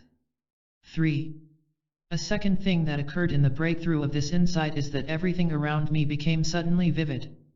I can remember that on the particular street down which I walked the houses were painted an ugly shade of green that I normally would prefer to forget immediately. But by virtue of the vividness of this experience, the colors all around were sharpened and were embedded in my experience, and that ugly green still exists in my memory. The moment the insight broke through, there was a special translucence that enveloped the world, and my vision was given a special clarity. I am convinced that this is the usual accompaniment of the breakthrough of unconscious experience into consciousness. Here is again part of the reason the experience scares us so much. The world, both inwardly and outwardly, takes on an intensity that may be momentarily overwhelming. This is one aspect of what is called ecstasy, the uniting of unconscious experience with consciousness, a union that is not an abstracto, but a dynamic, immediate fusion. I want to emphasize that I did not get my insight as though I were dreaming, with the world and myself opaque and cloudy. It is a popular misconception that perception is dull when one is experiencing this state of insight. I believe that perception is actually sharper. True, one aspect of it resembles a dream in that self and world may become kaleidoscopic, but another aspect of the experience is a sharpened perception, a vividness, a translucence of relationship to the things around us. The world becomes vivid and unforgettable. Thus the breakthrough of material from unconscious dimensions involves a heightening of sensory experience. We could, indeed, define the whole experience that we are talking about as a state of heightened consciousness. Unconsciousness is the depth dimension of consciousness, and when it surges up into consciousness in this kind of polar struggle, the result is an intensification of consciousness. It heightens not only the capacity to think, but also the sensory processes, and it certainly intensifies memory. There is a third thing we observe when such insights occur, that is, the insight never comes hit or miss, but in accordance with a pattern of which one essential element is our own commitment. The breakthrough does not come by just taking it easy, by letting the unconscious do it. The insight, rather, is born from unconscious levels exactly in the areas in which we are most intensively consciously committed. The insight came to me on that problem to which, up till the moment I put my books and papers away in the little office that I occupied, I had devoted my best and most energetic conscious thought. The idea, the new form which suddenly becomes present, came in order to complete an incomplete gestalt with which I was struggling in conscious awareness. One can quite accurately speak of this incomplete gestalt, this unfinished pattern, this unformed form, as constituting the call that was answered by the unconscious. The fourth characteristic of this experience is that the insight comes at a moment of transition between work and relaxation. It comes at a break in periods of voluntary effort. My breakthrough came when I had put away my books and was walking toward the subway, my mind far away from that problem. It is as though intense application to the problem, thinking about it, struggling with it, starts and keeps the work process going, but some part of the pattern that is different from what I am trying to work out is struggling to be born. Hence the tension that is involved in creative activity. If we are too rigid, dogmatic, or bound to previous conclusions, we will, of course, never let this new element come into our consciousness. We will never let ourselves be aware of the knowledge that exists on another level within us. But the insight often cannot be born until the conscious tension, the conscious application, is relaxed. Hence the well-known phenomenon that the unconscious breakthrough requires the alternation of intense, conscious work and relaxation, with the unconscious insight often occurring, as in my case, at the moment of the shift. Albert Einstein once asked a friend of mine in Princeton, "Why is it I get my best ideas in the morning while I'm shaving?" My friend answered, as I have been trying to say here, that often the mind needs the relaxation of inner controls, needs to be freed in reverie or daydreaming, for the unaccustomed ideas to emerge. 4. Let us now consider the experience, more complex and richer than mine, of one of the great mathematicians of the late 19th and early 20th centuries, Jules-Henri Poincaré. In his autobiography, Poincaré tells us with admirable clarity how his new insights and new theories came to him, and he describes vividly the circumstances surrounding the occurrence of one breakthrough.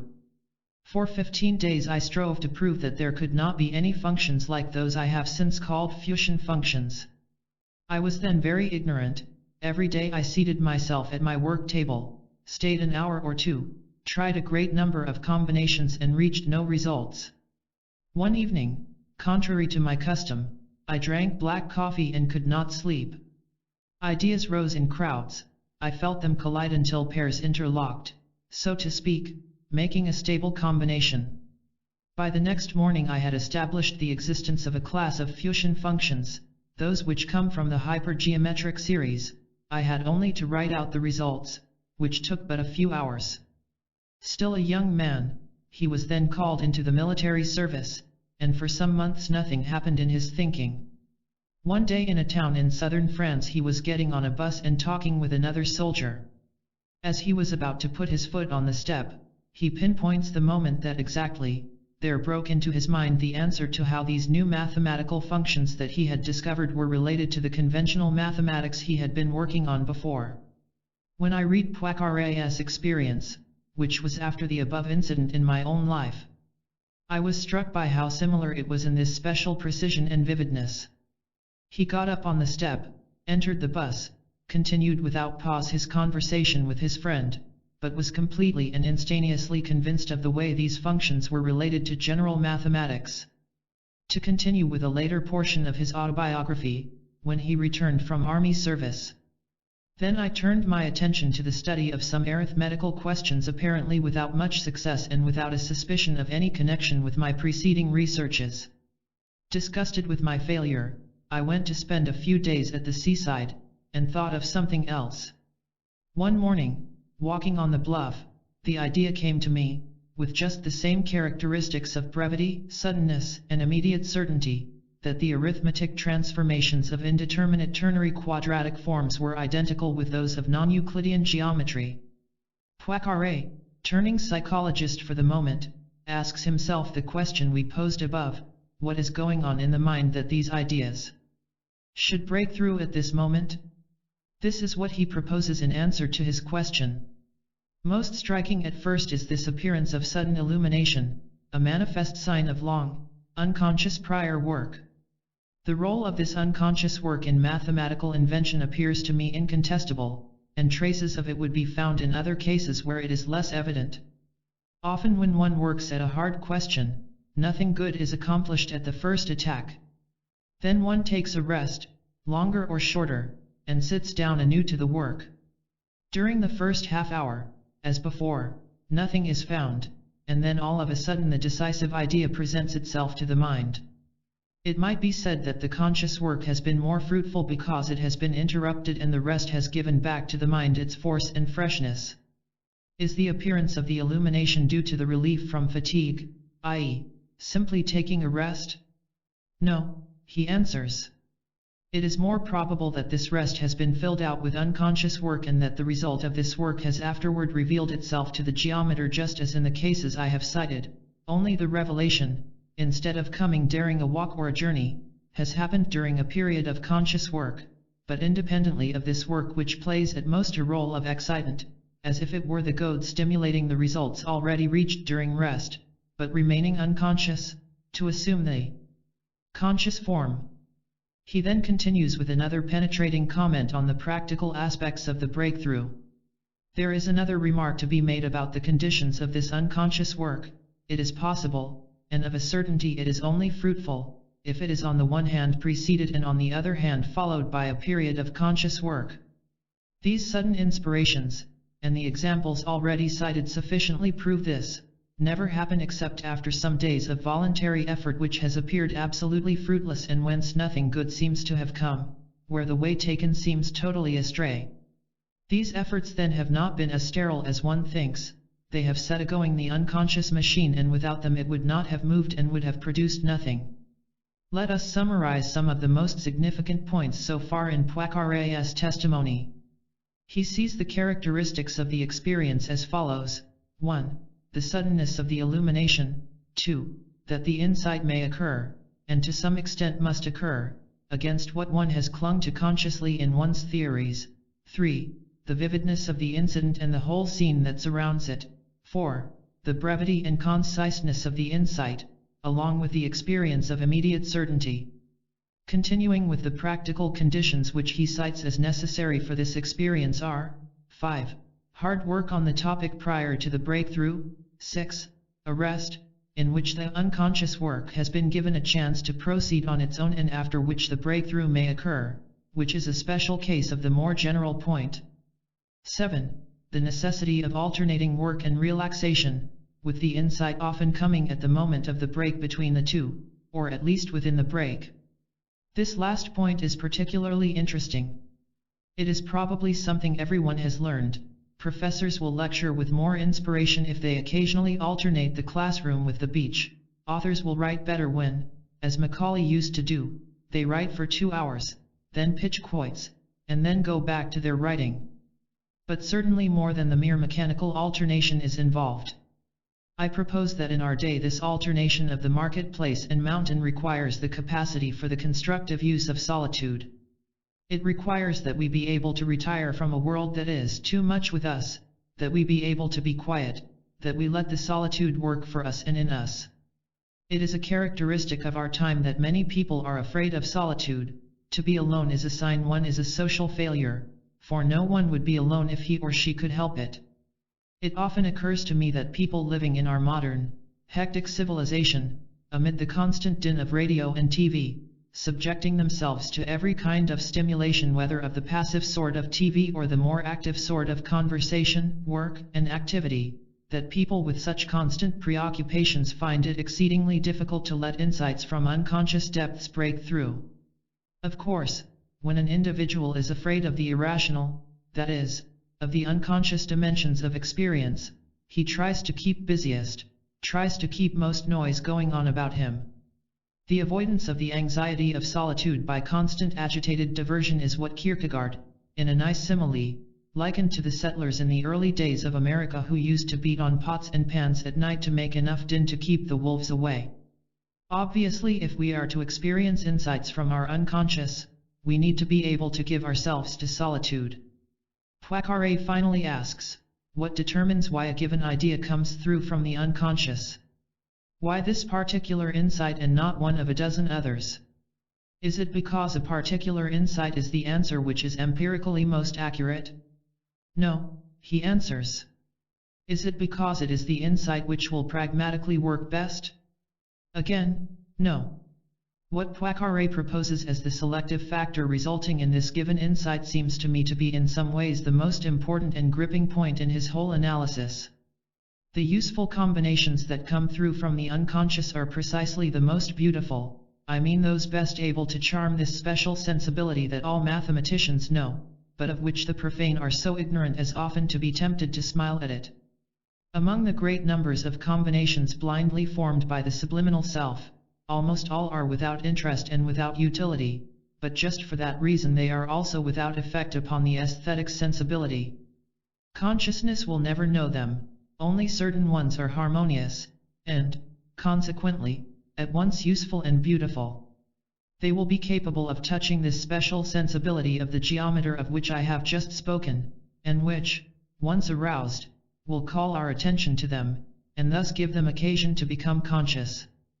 This is why the mathematicians and physicists talk about the elegance of a theory.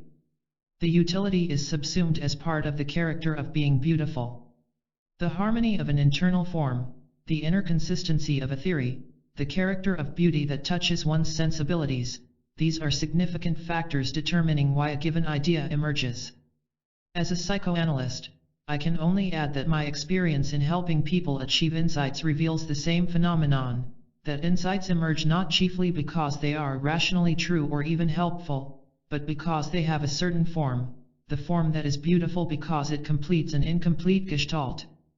When this breakthrough of a creative insight into consciousness occurs, we have the subjective conviction that the form should be this way and no other way. It is characteristic of the creative experience that it strikes us as true, with the immediate certainty of Poincaré. And we think, nothing else could have been true in that situation, and we wonder why we were so stupid as not to have seen it earlier.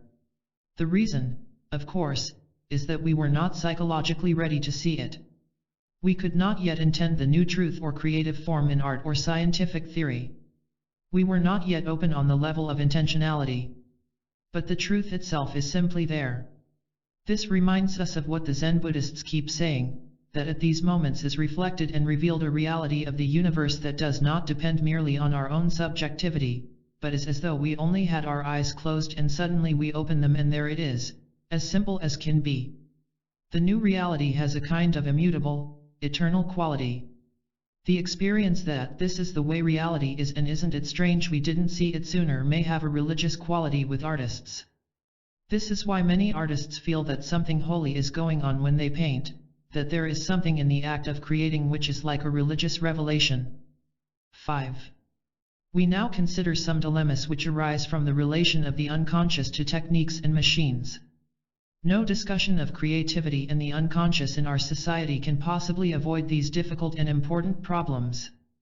We live in a world that has become mechanized to an amazingly high degree. Irrational unconscious phenomena are always a threat to this mechanization. Poets may be delightful creatures in the meadow or the garret, but they are menaces on the assembly line. Mechanization requires uniformity, predictability, and orderliness, and the very fact that unconscious phenomena are original and irrational is already an inevitable threat to bourgeois order and uniformity. This is one reason people in our modern Western civilization have been afraid of unconscious and irrational experience. For the potentialities that surge up in them from deeper mental wells simply don't fit the technology which has become so essential for our world. What people today do out of fear of irrational elements in themselves as well as in other people is to put tools and mechanics between themselves and the unconscious world. This protects them from being grasped by the frightening and threatening aspects of irrational experience. I am saying nothing whatever, I am sure it will be understood, against technology or techniques or mechanics in themselves. What I am saying is that the danger always exists that our technology will serve as a buffer between us and nature, a block between us and the deeper dimensions of our own experience. Tools and techniques ought to be an extension of consciousness, but they can just as easily be a protection from consciousness. Then tools become defense mechanisms, specifically against the wider and more complex dimensions of consciousness that we call the unconscious. Our mechanisms and technology then make us uncertain in the impulses of the spirit, as the physicist Heisenberg puts it. Western civilization since the Renaissance has centrally emphasized techniques and mechanics. Thus it is understandable that the creative impulses of ourselves and our forefathers, again since the Renaissance, should have been channeled into the making of technical things, creativity directed toward the advance and application of science. Such channeling of creativity into technical pursuits is appropriate on one level but serves as a psychological defense on a deeper level. This means that technology will be clung to, believed in, and depended on far beyond its legitimate sphere, since it also serves as a defense against our fears of irrational phenomena. Thus the very success of technological creativity, and that its success is magnificent does not need to be heralded by me, is a threat to its own existence. For if we are not open to the unconscious, irrational, and trans-rational aspects of creativity, then our science and technology have helped to block us off from what I shall call creativity of the spirit. By this I mean creativity that has nothing to do with technical use. I mean creativity in art, poetry, music, and other areas that exist for our delight and the deepening and enlarging of meaning in our lives rather than for making money or for increasing technical power.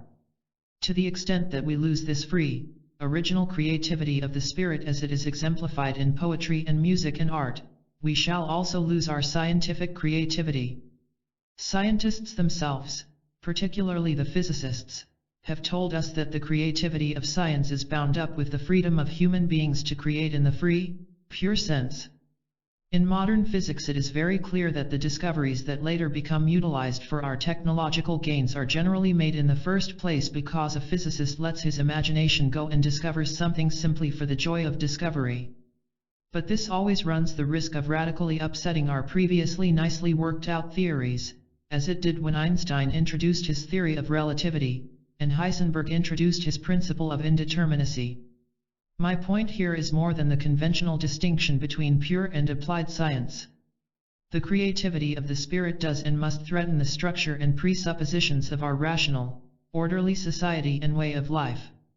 Unconscious, irrational urges are bound by their very nature to be a threat to our rationality, and the anxiety we experience thereupon is inescapable. I am proposing that the creativity coming from the preconscious and unconscious is not only important for art and poetry and music, but is essential in the long run also for our science. To shrink from the anxiety this entails, and block off the threatening new insights and forms this engenders, is not only to render our society banal and progressively more empty, but also to cut off as well the headwaters in the rough and rocky mountains of the stream that later becomes the river of creativity in our science. The new physicists and mathematicians, for fairly obvious reasons, have been furthest ahead in realizing this interrelation between unconscious, irrational illumination and scientific discovery. Let me now give an illustration of the problem we face. In the several times I have been on television, I have been struck by two different feelings. One was wonder at the fact that my words, spoken in the studio, could be delivered instantaneously into the living rooms of 500,000 people. The other was that whenever I got an original idea, whenever in these programs I began to struggle with some unformed, new concept, whenever I had an original thought that might cross some frontier of the discussion, at that point I was cut off. I have no resentment against MCs who do this, they know their business, and they realize that if what goes on in the program does not fit in the world of listeners all the way from Georgia to Wyoming, the viewers will get up, go to the kitchen, get a beer, come back, and switch on a Western.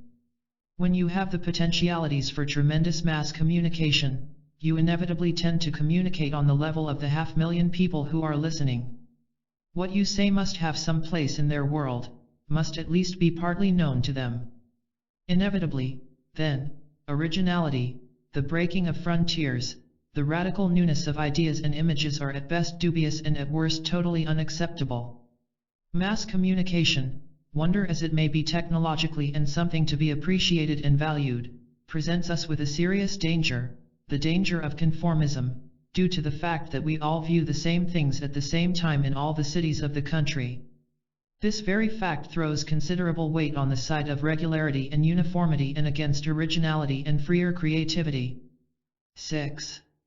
Just as the poet is a menace to conformity, he is also a constant threat to political dictators.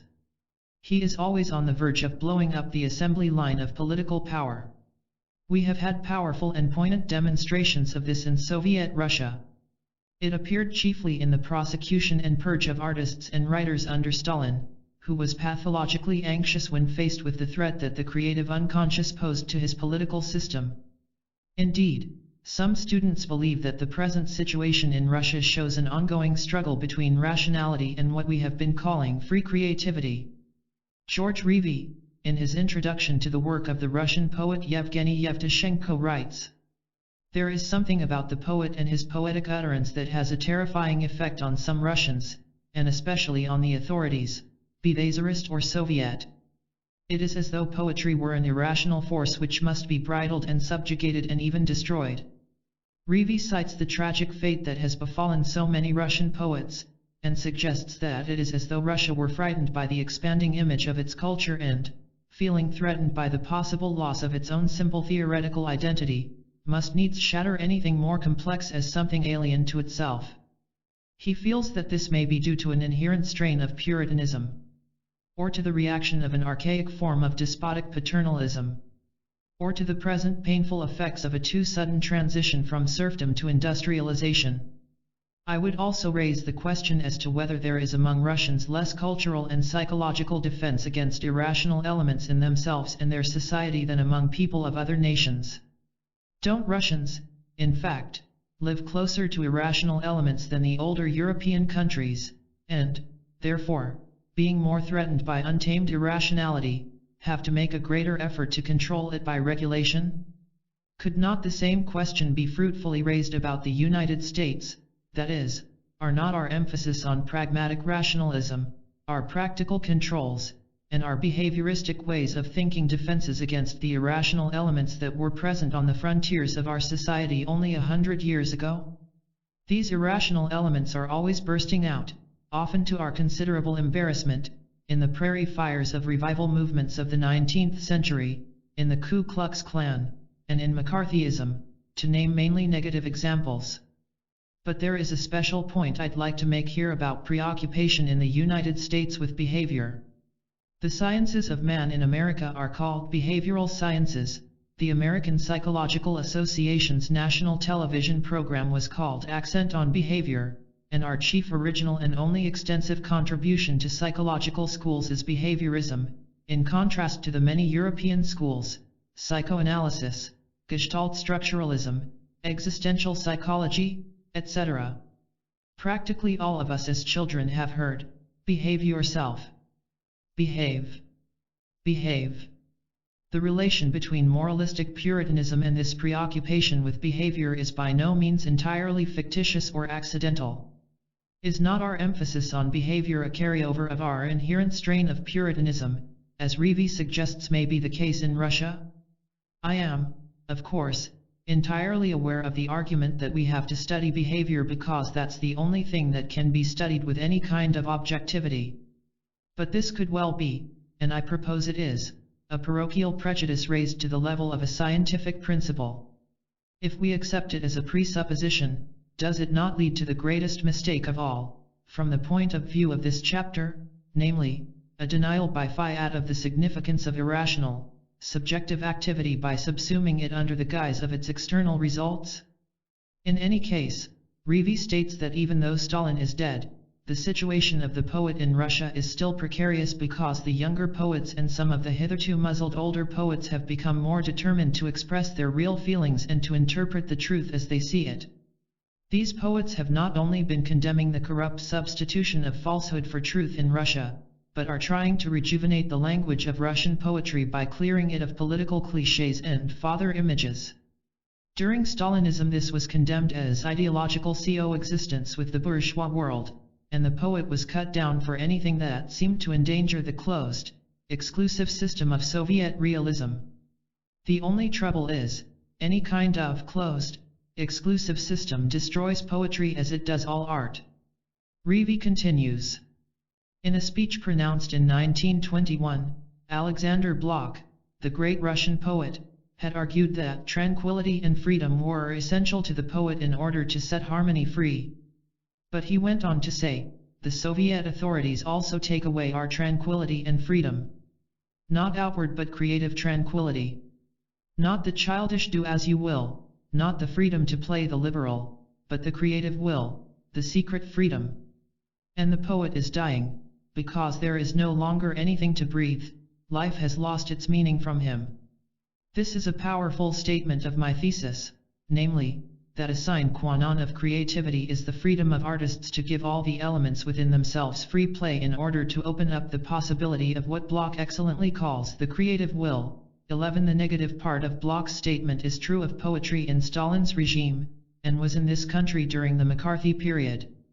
This creative tranquility and this secret freedom are precisely what the dogmatists cannot tolerate. Stanley Kunitz believes the poet is inevitably the adversary of the state. The poet, he says, is a witness to the possibility of revelation. This the politically rigid cannot stand. Dogmatists of all kinds, scientific, economic, moral, as well as political, are threatened by the creative freedom of the artist. This is necessarily and inevitably so. We cannot escape our anxiety over the fact that the artists, together with creative persons of all sorts, are the possible destroyers of our nicely ordered systems. For the creative impulse is the speaking of the voice and the expressing of the forms of the preconscious and unconscious, and this is, by its very nature, a threat to rationality and external control. The dogmatists then try to take over the artist. The Church, in certain periods, harnessed him to prescribed subjects and methods. Capitalism tries to take over the artist by buying him. And Soviet realism tried to do so by social proscription. The result, by the very nature of the creative impulse, is fatal to art. If it were possible to control the artist, and I do not believe it is, it would mean the death of art. 4. Creativity and encounter.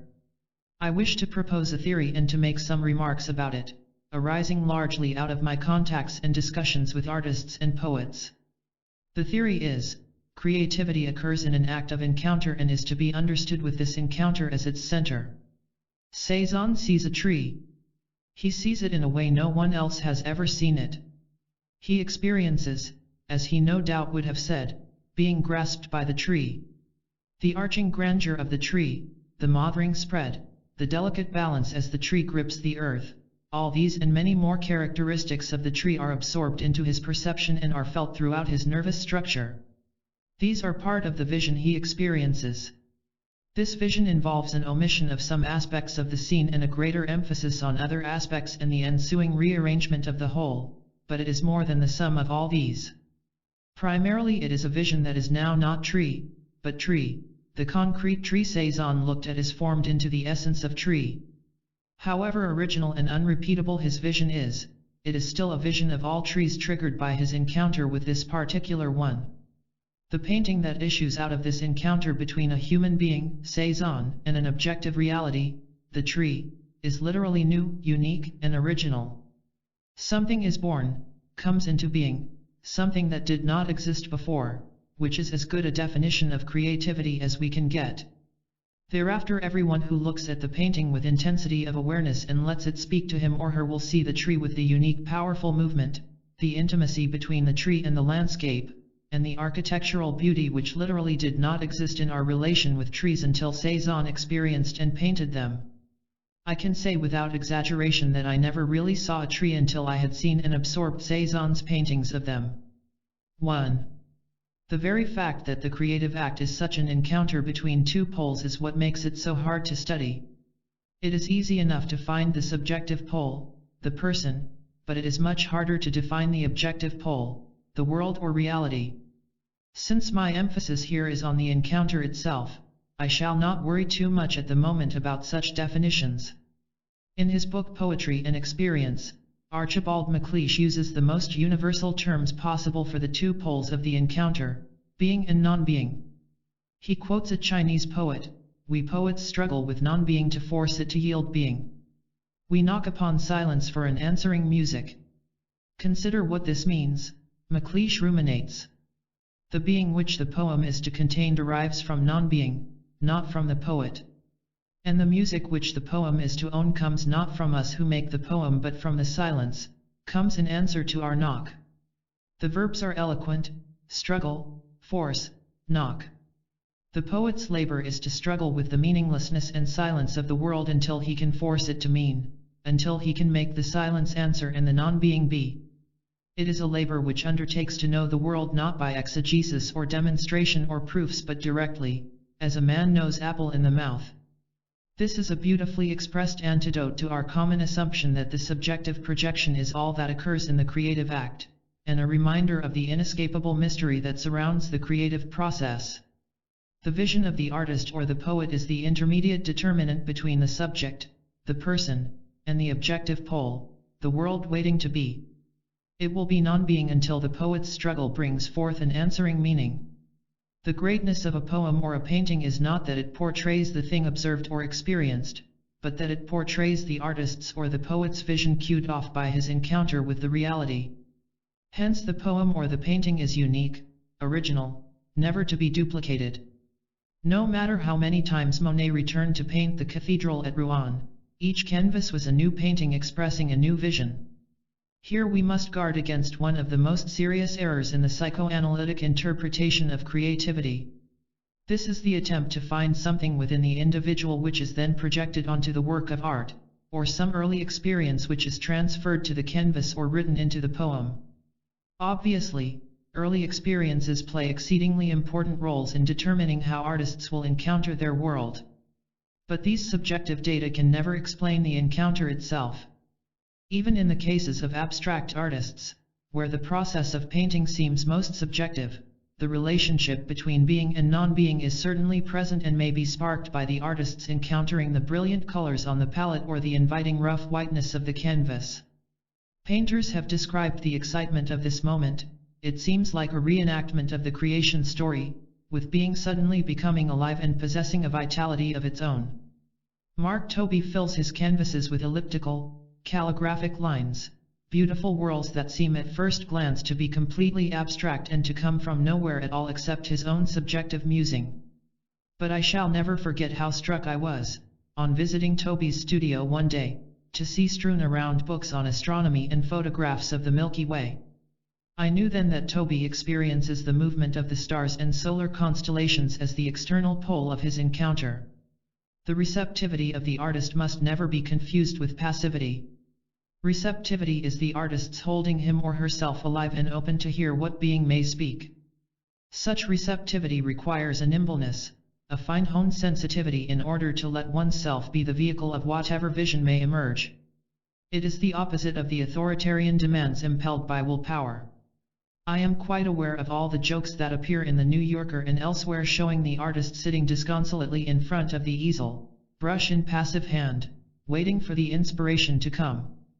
But an artist's waiting, funny as it may look in cartoons, is not to be confused with laziness or passivity.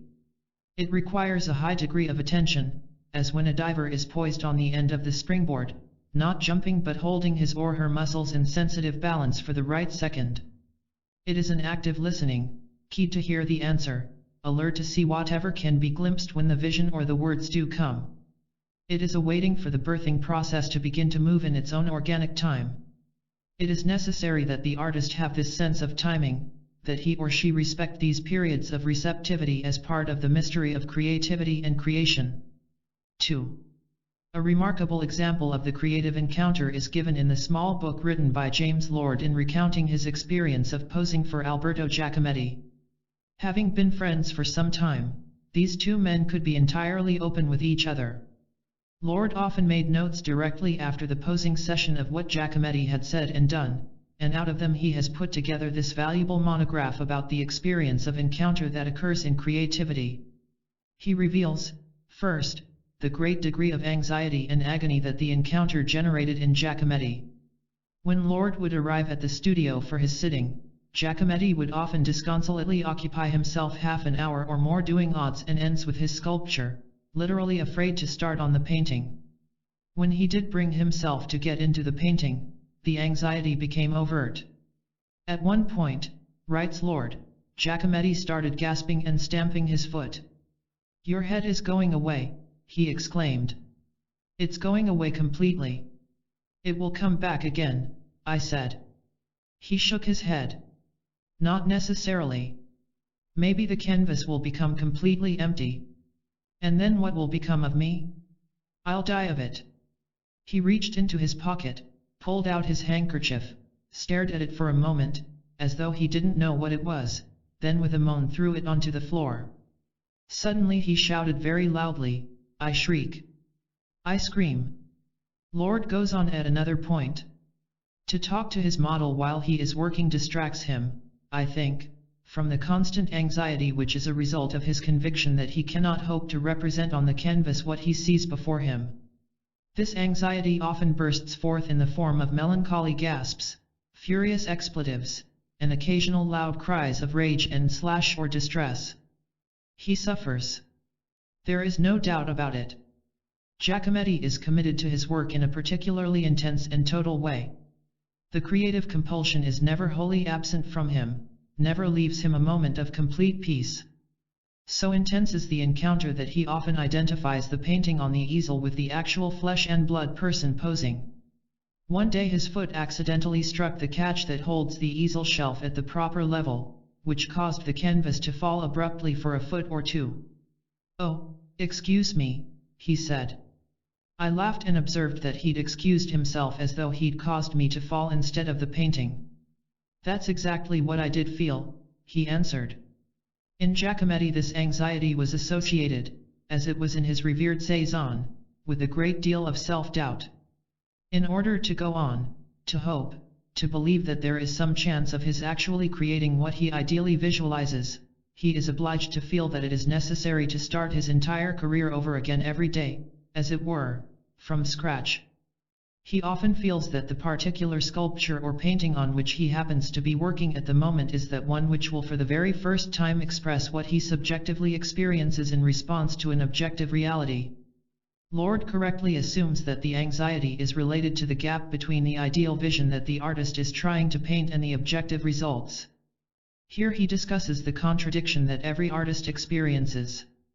This fundamental contradiction, arising from the hopeless discrepancy between conception and realization, is at the root of all artistic creation, and it helps explain the anguish which seems to be an unavoidable component of that experience. Even as happy an artist as Renoir was not immune to it. What meant something, what alone existed with a life of its own was his Giacometti's indefatigable, interminable struggle via the act of painting to express in visual terms a perception of reality that had happened to coincide momentarily with my head which Giacometti was then trying to paint. To achieve this was of course impossible, because what is essentially abstract can never be made concrete without altering its essence. But he was committed. He was, in fact, condemned to the attempt, which at times seemed rather like the task of Sisyphus. One day Lord happened to see Giacometti in a café. And, indeed, miserable was what he did seem to be. This, I thought, was the true Giacometti, sitting alone at the back of a café, oblivious to the admiration and recognition of the world, staring into a void from which no solace could come, tormented by the hopeless dichotomy of his ideal yet condemned by that helplessness to struggle as long as he lived to try to overcome it. What consolation was it that the newspapers of many countries spoke of him, that museums everywhere exhibited his works, that people he would never know knew and admired him? None. None at all. When we see the intimate feelings and inner experiences of an eminent artist like Giacometti, we smile at the absurd talk in some psychotherapeutic circles of adjusting people, making people happy, or training out of them by simple behavior modification techniques all pain and grief and conflict and anxiety. How hard for humankind to absorb the deeper meaning of the myth of Sisyphus, to see that success and applause are the bitch goddesses we always secretly knew they were.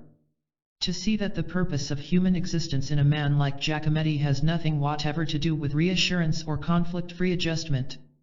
Giacometti was rather devoted, condemned, to use Lord's fitting term, to the struggle to perceive and reproduce the world around him through his own vision of being human.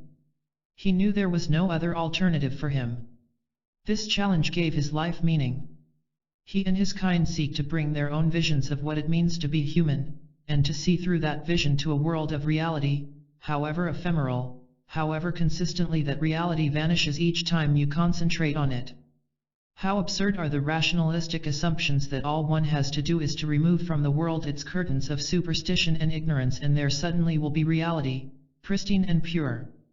Giacometti sought to see reality through his ideal vision. He sought to find the ground forms, the basic structure of reality, below the strewn surface of the arena where bitch goddesses cavort. He could not escape devoting himself unstintingly to the question, is there some place where reality speaks our language, where it answers us if we but understand the hieroglyphics?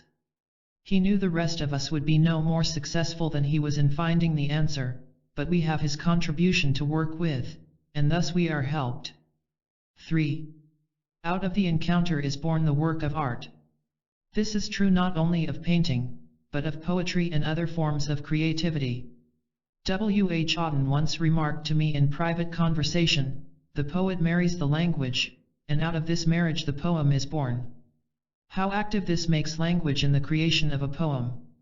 It is not that language is merely a tool of communication, or that we only use language to express our ideas, it is just as true that language uses us.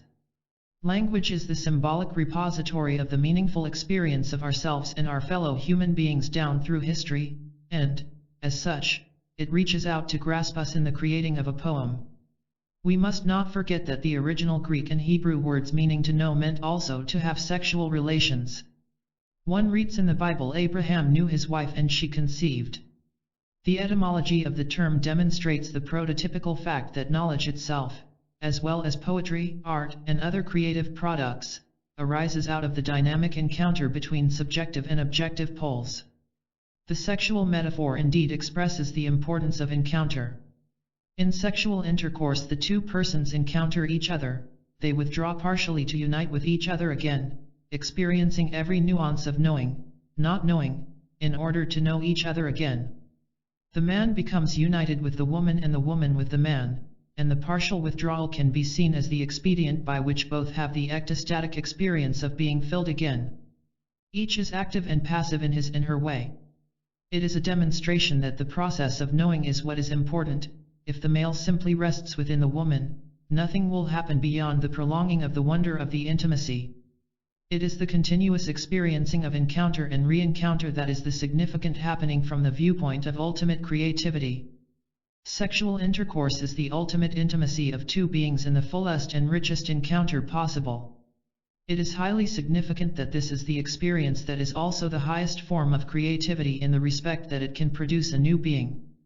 The particular forms the offspring take in poems, drama, and the plastic arts are symbols and myths. Symbols, like Cézanne's tree, or myths, like that of Oedipus, express the relationship between conscious and unconscious experience, between one's individual present existence and human history. Symbol and myth are the living, immediate forms that emerge from encounter, and they consist of the dialectic interrelationship, the living, active, continuous mutual influence in which any change in one is bound to bring a change in the other, of subjective and objective poles. They are born out of the heightened consciousness of the encounter we are describing, and they have their power to grasp us because they require from us and give us an experience of heightened consciousness. Thus in the history of culture artistic discovery precedes other forms. As Sir Herbert Reed puts it, on the basis of this artistic activity, a symbolic discourse becomes possible, and religion, philosophy and science follow as consequent modes of thought.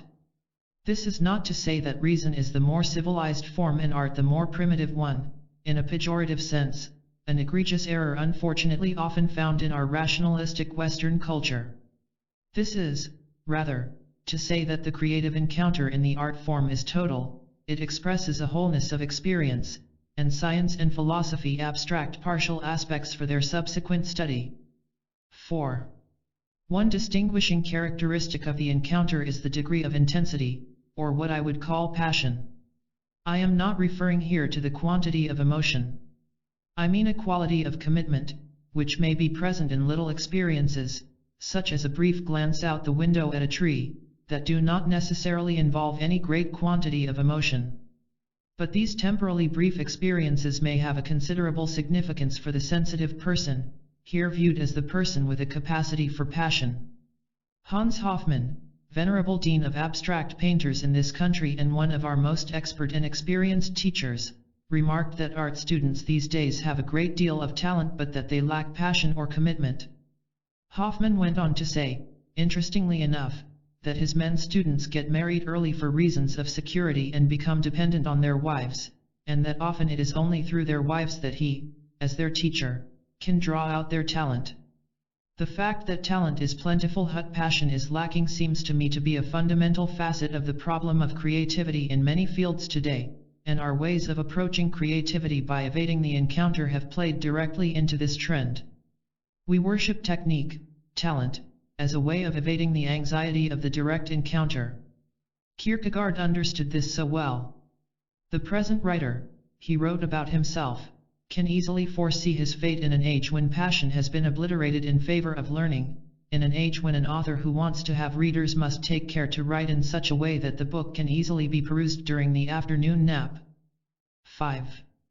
At this point we see the inadequacy of the concept commonly used in psychoanalytic circles to explain creativity, regression in the service of the ego. In my own endeavors to understand creative people in psychoanalysis and to understand the creative act in general, I find this theory unsatisfactory.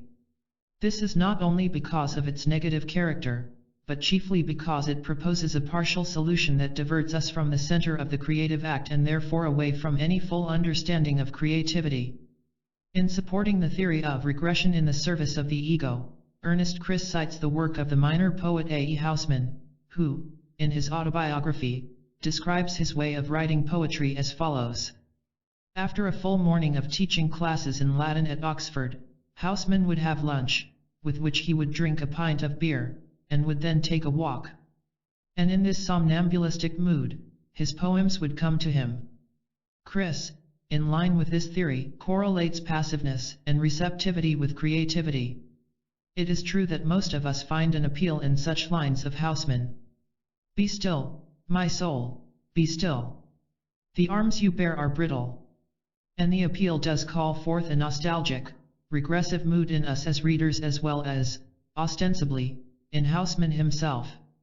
I grant, thus, that creativity often seems to be a regressive phenomenon, and does bring out archaic, infantile, unconscious psychic contents in the artist. But is this not parallel to what Poincaré points out when he discusses how his insights come in periods of rest after his great labors? He specifically cautions us not to assume that it is the rest that produces the creativity. The rest, or regression, only serves to release the person from his or her intense efforts and the accompanying inhibitions, so that the creative impulse can have free rein to express itself. When the archaic elements in a poem or a picture have genuine power to move others, and when they have a universality of meaning, that is, when they are genuine symbols, it is because some encounter is occurring on a more basic, comprehensive level.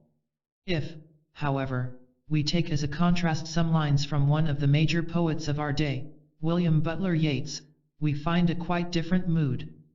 In The Second Coming, Yeats describes modern man's condition.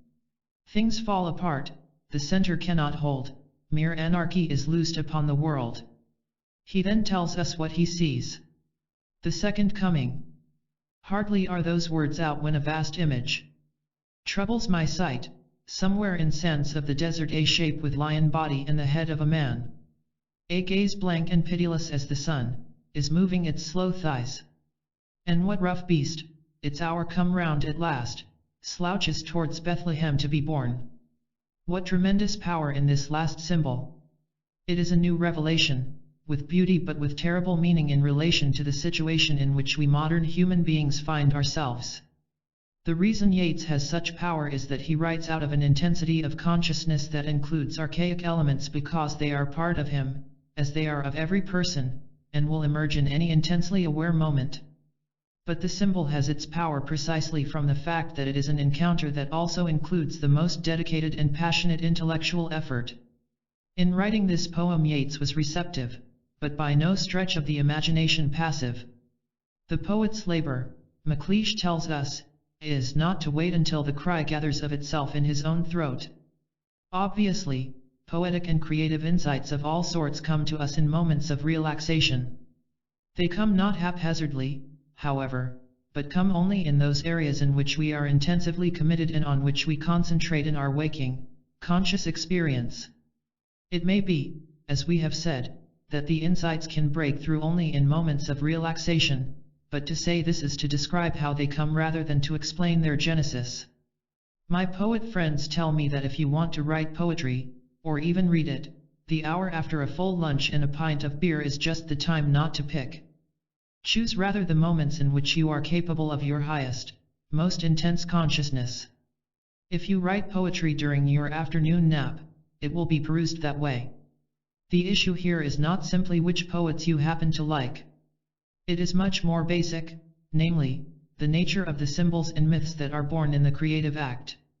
Symbol and myth do bring into awareness infantile, archaic dreads, unconscious longings, and similar primitive psychic content. This is their regressive aspect. But they also bring out new meaning, new forms, and disclose a reality that was literally not present before, a reality that is not merely subjective but has a second pole which is outside ourselves. This is the progressive side of symbol and myth. This aspect points ahead. It is integrative. It is a progressive revealing of structure in our relation to nature and our own existence, as the French philosopher Paul Ricoeur so well states. It is a road to universals beyond discrete personal experience. It is this progressive aspect of symbols and myths that is almost completely omitted in the traditional Freudian psychoanalytic approach.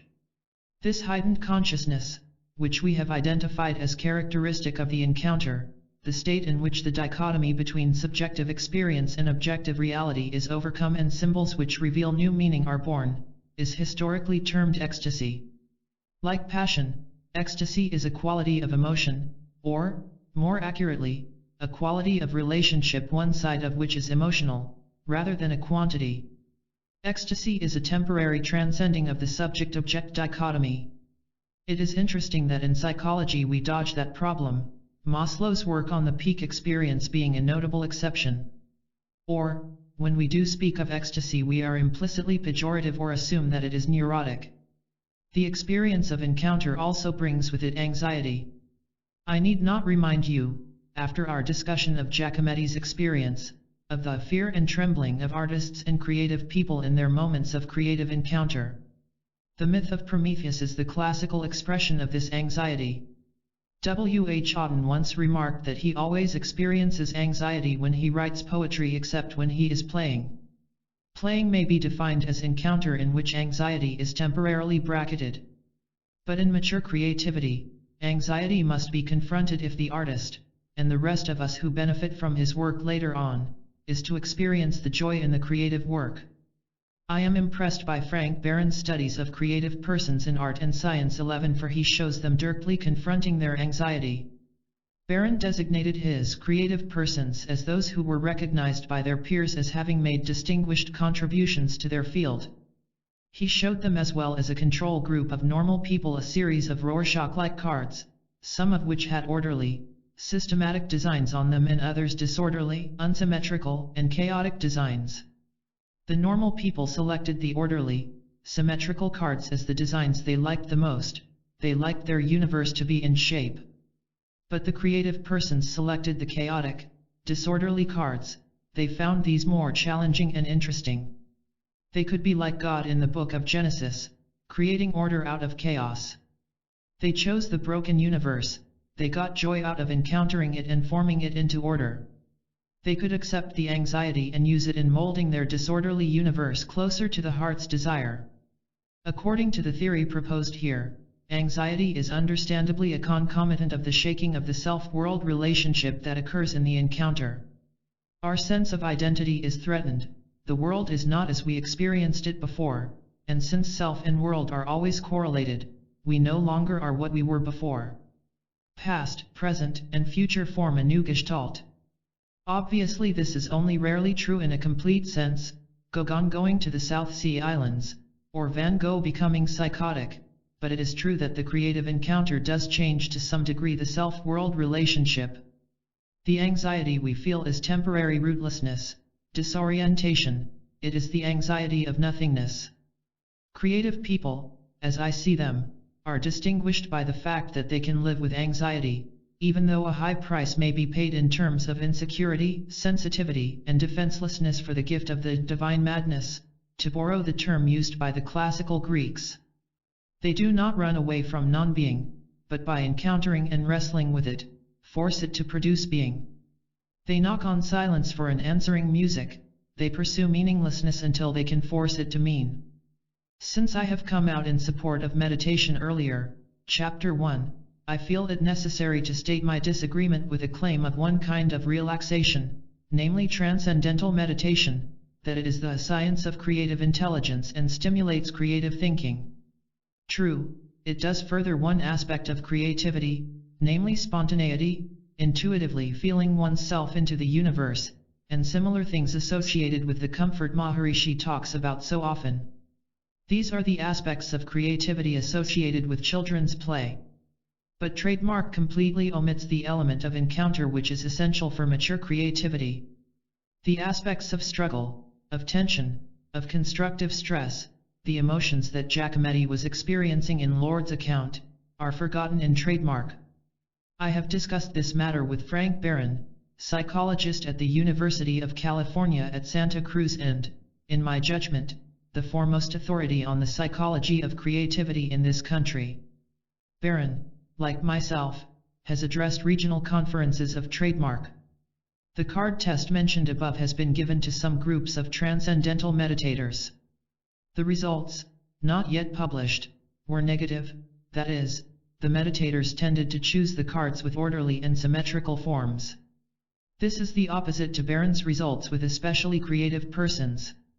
Also Gary Swartz studied teachers of transcendental meditation and found that on tests of creativity they scored worse or only as well as control groups. See Psychology Today, July, 1975. When I am engaged in writing something important to me, I find that if I engage in the customary 20-minute meditation period before writing, my universe has become too straightened out, too orderly. Then I have nothing to write about. My encounter has vanished into thin air. My problems are all solved. I feel bliss, to be sure, but I cannot write. I prefer, therefore, to endure the chaos, to face complexity and perplexity, as Barron puts it. Then I am impelled by this chaos to seek order, to struggle with it until I can find a deeper, underlying form. I believe I am then engaged in what MacLeish describes as struggling with the meaninglessness and silence of the world until I can force it to mean, until I can make the silence answer and the non-being be. After the morning's period of writing, I can then use meditation for its authentic purpose, namely a deep relaxation of mind and body. It is unfortunate for the movement, in that it presages a strong reaction against the movement sometime in the future, that its leaders are not more open to the limitations of trademark and of Maharishi. All descriptions I have seen of trademark blandly assume that Maharishi's gospel has no limitations at all. To those who wish a more complete picture, I recommend the article by Constance Holden, Maharishi International University, Science of Creative Intelligence, Science, Volume 187, March 28, 1975, 1176. 5. The Delphic Oracle as Therapist. In the mountains at Delphi stands a shrine that for many centuries was of great importance to ancient Greece. The Greeks had a genius for locating their shrines in lovely places, but Delphi is especially magnificent with a long valley stretching between massive ranges on one side and on the other the deep blue-green of the Bay of Corinth. It is a place where one immediately feels the awe and the sense of grandeur which befits the nature of the shrine, Here the Greeks found help in meeting their anxiety. In this temple, from the chaotic archaic age down through classical times, Apollo gave counsel through his priestesses. Socrates was even to find there inscribed on the wall of the entrance hall to the temple his famous dictum "Know thyself," which has become the central touchstone for psychotherapy ever since. The sensitive Greek, anxious about himself, his family, and his future in those upset times, could find guidance here, for Apollo knew the meaning of the complicated games the gods play with humanity, writes Professor E.R. Dodds. In his excellent study of the irrational in ancient Greek culture, he continues, "Without Delphi, Greek society could scarcely have endured the tensions to which it was subjected in the archaic age. The crushing sense of human ignorance and human insecurity, the dread of divine thenos, the dread of miasma, the accumulated burden of these things would have been unendurable without the assurance which such an omniscient divine counselor could give, the assurance that behind the seeming chaos there was knowledge and purpose." The anxiety that Apollo helped people meet was the apprehension that accompanies a formative, fermenting, creative, powerfully expanding period. It is important to see that it was not neurotic anxiety, characterized by withdrawal, inhibition, and the blocking off of vitality. The archaic period in ancient Greece was the time of emergence and vital growth fraught with distress that resulted from the chaos of expanding outer and inner limits. The Greeks were experiencing the anxiety of new possibilities, psychologically, politically, aesthetically, and spiritually. These new possibilities, and the anxiety that always accompanies such challenges, were forced upon them whether they wished it or not. The shrine at Delphi rose to prominence at a time when the old stability and order of the family were crumbling and the individual soon would have to be responsible for himself. In Homeric Greece, Odysseus' wife Penelope and son Telemachus could oversee the estate whether Odysseus was there or at the wars in Troy or tossed for 10 years on the wine-dark sea. But now, in the archaic period, families must be welded into cities. Each young Telemachus felt himself standing on the brink of the time when he would have to choose his own future and find his own place as part of a new city. How fertile the myth of the young Telemachus has been for modern writers who are searching for their own identity. James Joyce presents one aspect of it in Ulysses. Thomas Wolfe refers often to Telemachus as the myth of the search for the father, which was Wolfe's search as truly as it was the ancient Greeks. Wolfe, like any modern Telemachus, found that the hard, cold truth was you can't go home again. The city-states were struggling in anarchy, tyrant following tyrant, a term that in Greek does not have the usual destructive connotation it carries in English. The upsurging leaders tried to weld the new power into some order. New forms of governing the city-states, new laws, and new interpretations of the gods were emerging, all of which gave the individual new psychological powers. In such a period of change and growth, emergence is often experienced by the individual as emergency with all its attendant stress. Into this ferment came the symbol of Apollo and his shrine at Delphi and the rich myths on which they were based. 1. It is important to remember that Apollo is the god of form, the god of reason and logic. Thus it is no accident that his shrine became the important one in this chaotic time and that through this god of proportion and balance the citizens sought assurance that there was meaning and purpose behind the seeming chaos. Form and proportion and the golden mean were essential if these men and women were to control their deep passions, not in order to tame these passions but to turn to constructive use the daimonic powers that the Greeks knew so well in nature and in themselves. Apollo is also the god of art since form, elegance, is an essential characteristic of beauty. Indeed, Parnassus, the mountain at Delphi on whose flank Apollo's shrine stood, has become a symbol in all Western languages for devotion to the virtues of the mind.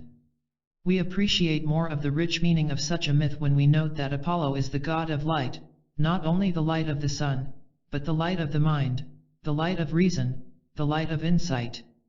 He is often called Helios, the word in Greek for sun, and Phoebus Apollo, the god of brightness and radiance.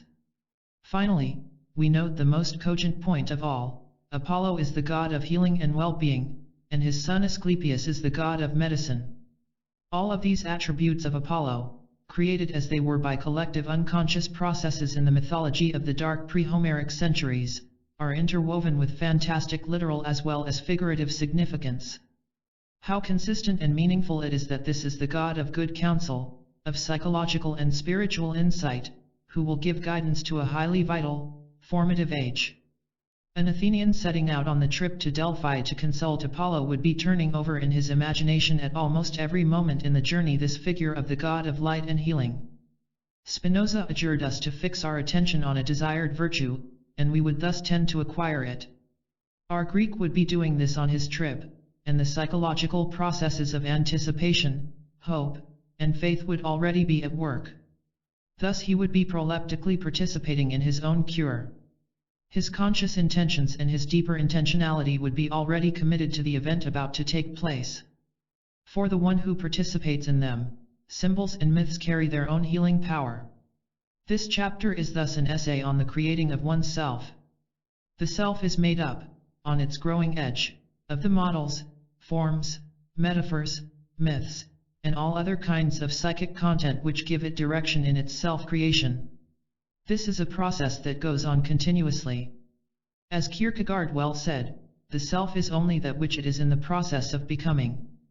Despite the obvious determinism in human life, especially in the physical aspect of oneself in such simple things as color of eyes, height, relative length of life, and so on, there is also, clearly, this element of self-directing, self-forming. Thinking and self-creating are inseparable. When we become aware of all the fantasies in which we see ourselves in the future, pilot ourselves this way or that, this becomes obvious. This continuous influencing of the direction of a person's development goes on in the ancient Greek or the modern American, deny it as we wish. Spinoza's counsel, mentioned above, is one way this piloting function can be actualized. The mass of myths dealing with the reincarnation of an individual into one or another life form, its status dependent on how this person has lived his or her life, attests to the awareness and the experience of the race that the individual does have some responsibility for how he or she lives. Sartre's argument that we invent ourselves by virtue of the multitude of our choices may be overstated, but its partial truth must nevertheless be admitted. Human freedom involves our capacity to pause between stimulus and response and, in that pause, to choose the one response toward which we wish to throw our weight. The capacity to create ourselves, based upon this freedom, is inseparable from consciousness or self-awareness. We are concerned here with how the oracle at Delphi furthers this process of self-creation. Clearly self-creating is actualized by our hopes, our ideals, our images, and all sorts of imagined constructs that we may hold from time to time in the forefront of our attention. These models function consciously as well as unconsciously. They are shown in fantasy as well as in overt behavior. The summary terms for this process are symbols and myths. And the shrine of Apollo at Delphi was a concrete expression of these symbols and myths, and it was where they were embodied in ritual. 2. We can see in the superb statues of Apollo carved at this time, the archaic figure with his strong, straight form, his calm beauty of head, his ordered features which are eloquent with controlled passion, even down to the slight knowing smile on the almost straight mouth. How this god could be the symbol in which the Greek artists as well as other citizens of that period perceived their longed-for order. There is a curious feature in these statues that I have seen: the eyes are dilated, made more open than is normal in the head of a living man or in classical Greek statues. If you walk through the archaic Greek room of the National Museum in Athens, you will be struck by the fact that the dilated eyes of the marble figures of Apollo give an expression of great alertness. What a contrast to the relaxed, almost sleepy eyes of the familiar 4th century head of Hermes by Praxiteles. These dilated eyes of the archaic Apollo are characteristic of apprehension. They express the anxiety, the excessive awareness, the looking about on all sides lest something unknown might happen, that goes with living in a fomenting age. There is a remarkable parallel between these eyes and the eyes in the figures Michelangelo painted in another formative period, the Renaissance. Almost all of Michelangelo's human beings, powerful and triumphant as they appear at first glance, have, on closer inspection, the dilated eyes which are a telltale sign of anxiety. And as if to demonstrate that he is expressing the inner tensions not only of his age but of himself as a member of his age, Michelangelo in his self-portraits paints eyes that are again markedly distended in the way that is typical of apprehension. The poet Rilke also was struck by Apollo's prominent eyes with their quality of seeing deeply. In his archaic torso of Apollo, he speaks of his legendary head in which the eyeballs ripened, and then continues. But his torso still glows like a candelabrum in which his gaze, only turned low, holds and gleams. Else could not the curve of the breast blind you, nor in the slight turn of the loins could a smile be running to that middle, which carried procreation. Else would this stone be standing maimed and short under the shoulder's translucent plunge, nor flimmering like the fell of beasts of prey, nor breaking out of all its contours like a star, for there is no place that does not see you. You must change your life. In this vivid picture we note how well Rilke catches the essence of controlled passion, not inhibited or repressed passion, as was to be the goal during the later Hellenistic age of the Greek teachers who had become afraid of vital drives. What a far cry is Rilke's interpretation from Victorian inhibition and repression of drives. These early Greeks, who wept and made love and killed with zest, gloried in passion and eros and the daimonic. Persons in therapy nowadays, considering the strange spectacle in ancient Greece, remark on the fact that it is the strong person like Odysseus or Achilles who weeps. But the Greeks knew also that these drives had to be directed and controlled. It was the essence, they believed, of a man of virtue, irate, that he choose his passions rather than be chosen by them. In this lies the explanation of why they did not need to go through the self-castrating practice of denying eros and the daimonic, as modern Western man does. The sense of the archaic period is shown even in Rilke's curious last sentence, which seems at first, but only at first, to be a non sequitur: you must change your life. This is the call of passionate beauty, the demand that beauty makes on us by its very presence that we also participate in the new form. Not at all moralistic, the call has nothing whatever to do with right or wrong, it is nevertheless an imperious demand which grasps us with the insistence that we take into our own lives this new harmonious form. 3. How the oracle of Apollo functioned and where the advice it gave came from are, of course, fascinating questions. But unfortunately little seems to be known on this subject. The shrine was veiled in secrecy, those who directed it could not only give counsel to others but could also keep their own. Plato tells us that a prophetic madness overcame the Pythia, the priestess who served in the temple as mouthpiece for Apollo. From this madness there emerged some creative insight, so Plato believed, which represented deeper than normal levels of consciousness. It is to their madness, he writes in his Phaedrus, that we owe the many benefits that the Pythia of Delphi and the priestesses of Dodona were able to bestow upon Greece both privately and in public life, for when they were in their right minds their achievements amounted to little or nothing. For this is a clear statement of one side of a controversy that has raged through human history about the source of inspiration. To what extent does creativity come from madness? Apollo spoke in the first person through the Pythia. Her voice changed and became husky, throaty, and quavering like that of a modern medium. The god was said to enter her at the very moment of her seizure, or enthusiasm, as the root of that term, entheo, in God, literally suggests. Before the séance the priestess went through several ritualistic acts, such as special bathing and perhaps drinking from a sacred spring, presumably with the customary autosuggestive effects.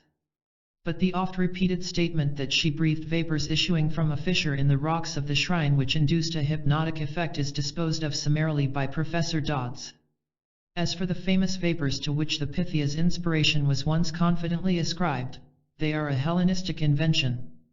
Plutarch, who knew the facts, saw the difficulties of the vapor theory, and seems finally to have rejected it altogether, but like the Stoic philosophers, 19th-century scholars seized with relief on a nice solid materialist explanation. Dodds goes on to remark pithily that less has been heard of this theory since the French excavations showed that there are today no vapors, and no chasm from which vapors could once have come. 6. Obviously such explanations are needless in view of the present-day evidence of anthropology and abnormal psychology. The Pythian priestesses themselves seem to be simple, uneducated women, Plutarch tells of one who was the daughter of a peasant. But modern scholars have a high respect for the intelligence system of the oracle. The decisions of Delphi showed sufficient signs of a consistent policy to convince scholars that human intelligence, intuition, and insight did play a decisive role in the process. Although Apollo committed some notorious blunders in his predictions and advice, especially during the Persian Wars, the Greeks, with an attitude like many people in psychotherapy have toward their therapist today, forgave him evidently because of the useful advice and help he had given at other times. The point that interests us most is the function of the shrine as a communal symbol that had the power to draw out the preconscious and unconscious collective insights of the Greeks. Delphi's communal, collective aspect had a sound foundation. The shrine was originally devoted to the earth goddesses before being dedicated to Apollo.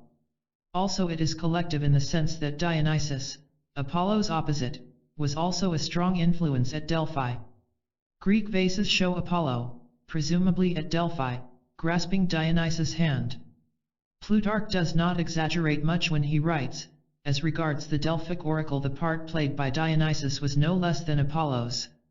Any genuine symbol, with its accompanying ceremonial rite, becomes the mirror that reflects insights, new possibilities, new wisdom, and other psychological and spiritual phenomena that we do not dare experience on our own. We cannot for two reasons. The first is our own anxiety. The new insights often, and, we could even say, typically, would frighten us too much were we to take full and lonely responsibility for them. In an age of ferment, such insights may come frequently, and they require more psychological and spiritual responsibility than most individuals are prepared to bear. In dreams, people can let themselves do things, such as killing their parent or their child, or thinking my mother hated me, for instance, that would normally be too horrible to think or say in ordinary speech. We hesitate to think these and similar things even in daydreams, since such fantasies are felt to carry more individual responsibility than night dreams. But if we can have a dream say it, or have Apollo through his oracle say it, we can be much more frank about our new truth. The second reason is we escape hubris.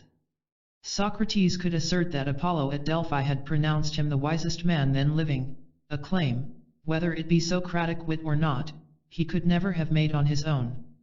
How did one interpret the counsel of the priestesses? This is the same as asking, how does one interpret a symbol?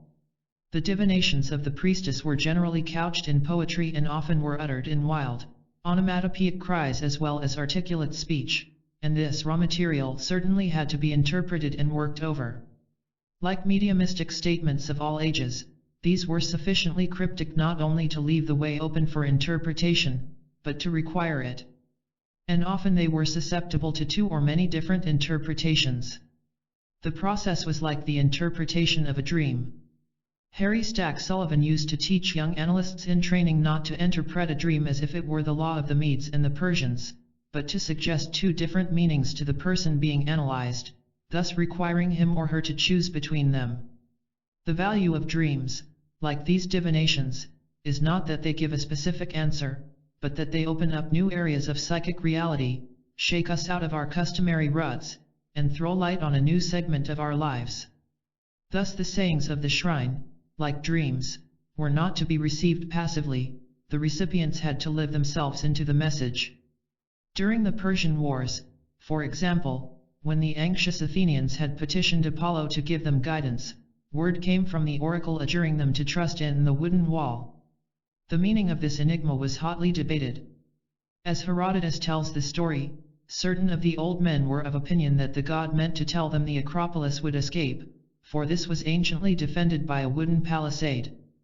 Others maintained that the god referred to wooden ships, which had best be at once got ready. Thereupon another part of the oracle caused debate, for some thought they should sail away without a fight and establish themselves in a new land. But Themistocles convinced the people that they were intended to engage in a sea fight near Salamis, which they did, destroying Xerxes' fleet in one of the decisive battles of history. Whatever the intention of the Delphic priests, the effect of ambiguous prophecies was to force the suppliants to think out their situation anew, to reconsider their plans, and to conceive of new possibilities. Apollo, indeed, was nicknamed the Ambiguous One. Lest some budding therapists take this as an excuse for their own ambiguity, let us here note a difference between modern therapy and the divinations of the oracle. The utterances of the priestess are on a level closer to the recipient's unconscious, closer to actual dreams, in contrast to the interpretation of dreams in a therapeutic hour. Apollo speaks from deeper dimensions of consciousness in the citizen and the collective group, i.e., the city. Thus there can be a creative ambiguity, which occurs both in the original saying, or dream, and in the citizen's, or patient's, interpretation of it. The oracle hence has an advantage over the contemporary therapist. In any case, I believe a therapist ought to be as succinct as possible, and leave the inescapable ambiguity to the patient. The councils of Delphi were not advice in the strict sense, but rather were stimulants to the individual and to the group to look inward, to consult their own intuition and wisdom. The oracles put the problem in a new context so that it could be seen in a different way, a way in which new and as yet unimagined possibilities would become evident. It is a common misconception that such shrines, as well as modern therapy, tend to make the individual more passive. This would be bad therapy and a misinterpretation of the oracles. Both should do exactly the opposite. They should require individuals to recognize their own possibilities, enlightening new aspects of themselves and their interpersonal relationships. This process taps the source of creativity in people. It turns them inward toward their own creative springs. In the Apologia, Socrates tells us how he tried to puzzle out what the god meant by telling his friend Chaerephon that no one in the world was wiser than he, Socrates. The philosopher came to the conclusion that it meant he was wisest because he admitted his own ignorance. The god also counseled Socrates to know thyself. Ever since that time, thoughtful men like Nietzsche and Kierkegaard have been trying to fathom the meaning of the god's advice, and we are still stimulated to find new meanings in it. Nietzsche even interprets it as meaning just opposite to what one would conclude at first glance. What did the god mean who proclaimed know thyself to Socrates? Did he perchance mean, cease to be concerned about thyself, be objective? Like the true symbols and or myths they are, these utterances of the god yield unending richness as new and interesting meanings are unfolded. 4. There is another reason why an oracle can be significant as the embodiment of the unconscious collective insights of the group. A symbol or myth acts like a projective screen in drawing out the insight. Like Rorschach cards or Murray's thematic apperception test, the oracle and its ceremonies are a screen that stimulates wonder and calls imagination into action. But I must hasten to insert a caution. The process going on at such a place and time may be called projection, but we must insist that it is not projection in any pejorative sense of the word, either in the psychoanalytical one in which an individual projects what is sick and therefore what he or she cannot face, nor in the empirical psychological sense in which it is implied that the process is simply subjective and that the cards or pictures have nothing to do with the result. In my judgment, both of these pejorative uses of projection result from the common failure of Western man to understand the nature of symbol and myth. The screen is not merely a blank mirror. It is, rather, the objective pole necessary for calling forth the subjective processes of consciousness. The Rorschach cards are definite and real forms of black and color, even though no one ever before has seen in them the things you or I may see in them. Such projection is in no sense a regression by definition or something less respectable than being able to say what you want to say in rational sentences without the cards. It is rather a legitimate and healthy exercise of imagination. This process goes on all the time in art. Paint and canvas are objective things that have powerful and existential influences on the artist in bringing out his or her ideas and visions. Indeed, the artist is in a dialectical relation not only with paint and canvas, but with the shapes he or she sees in nature. The poet and the musician are in a similar relationship with their inherited language and musical notes. The artist, the poet, and the musician dare to bring forth new forms, new kinds of vitality and meaning. They are, at least partially, protected from going crazy in this process of radical emergence by the form given by the media, namely the paints, the marble, the words, the musical notes. The shrine of Apollo at Delphi thus can most felicitously be seen as a communal symbol. We can postulate, then, that its insights come by a communal symbolic process involving both subjective and objective factors in a dialectical relation with each other. For anyone who authentically uses the oracle, new forms, new ideal possibilities, new ethical and religious structures may be born from levels of experience that underlie and transcend the individual's customary waking consciousness. We have noted that Plato calls this process the ecstasy of prophetic madness. Ecstasy is a time-honored method of transcending our ordinary consciousness in a way of helping us arrive at insights we could not attain otherwise. An element of ecstasy, however slight, is part and parcel of every genuine symbol and myth, for if we genuinely participate in the symbol or myth, we are for that moment taken out of and beyond ourselves. The psychological approach to symbol and myth is only one of several possible avenues. In taking this approach, I do not wish to psychologize away the myth's religious meaning. From this religious aspect of myth we get the insight, revelation, that comes from the dialectical interplay of the subjective elements in the individual and the objective fact of the oracle. To the genuine believer, the myth is never purely psychological. It always includes an element of revelation, whether from the Greek Apollo, or the Hebrew Elohim, or the Oriental being. If we completely psychologized away this religious element, we would be unable to appreciate the power with which Aeschylus and Sophocles wrote their dramas and even unable to understand what they are talking about.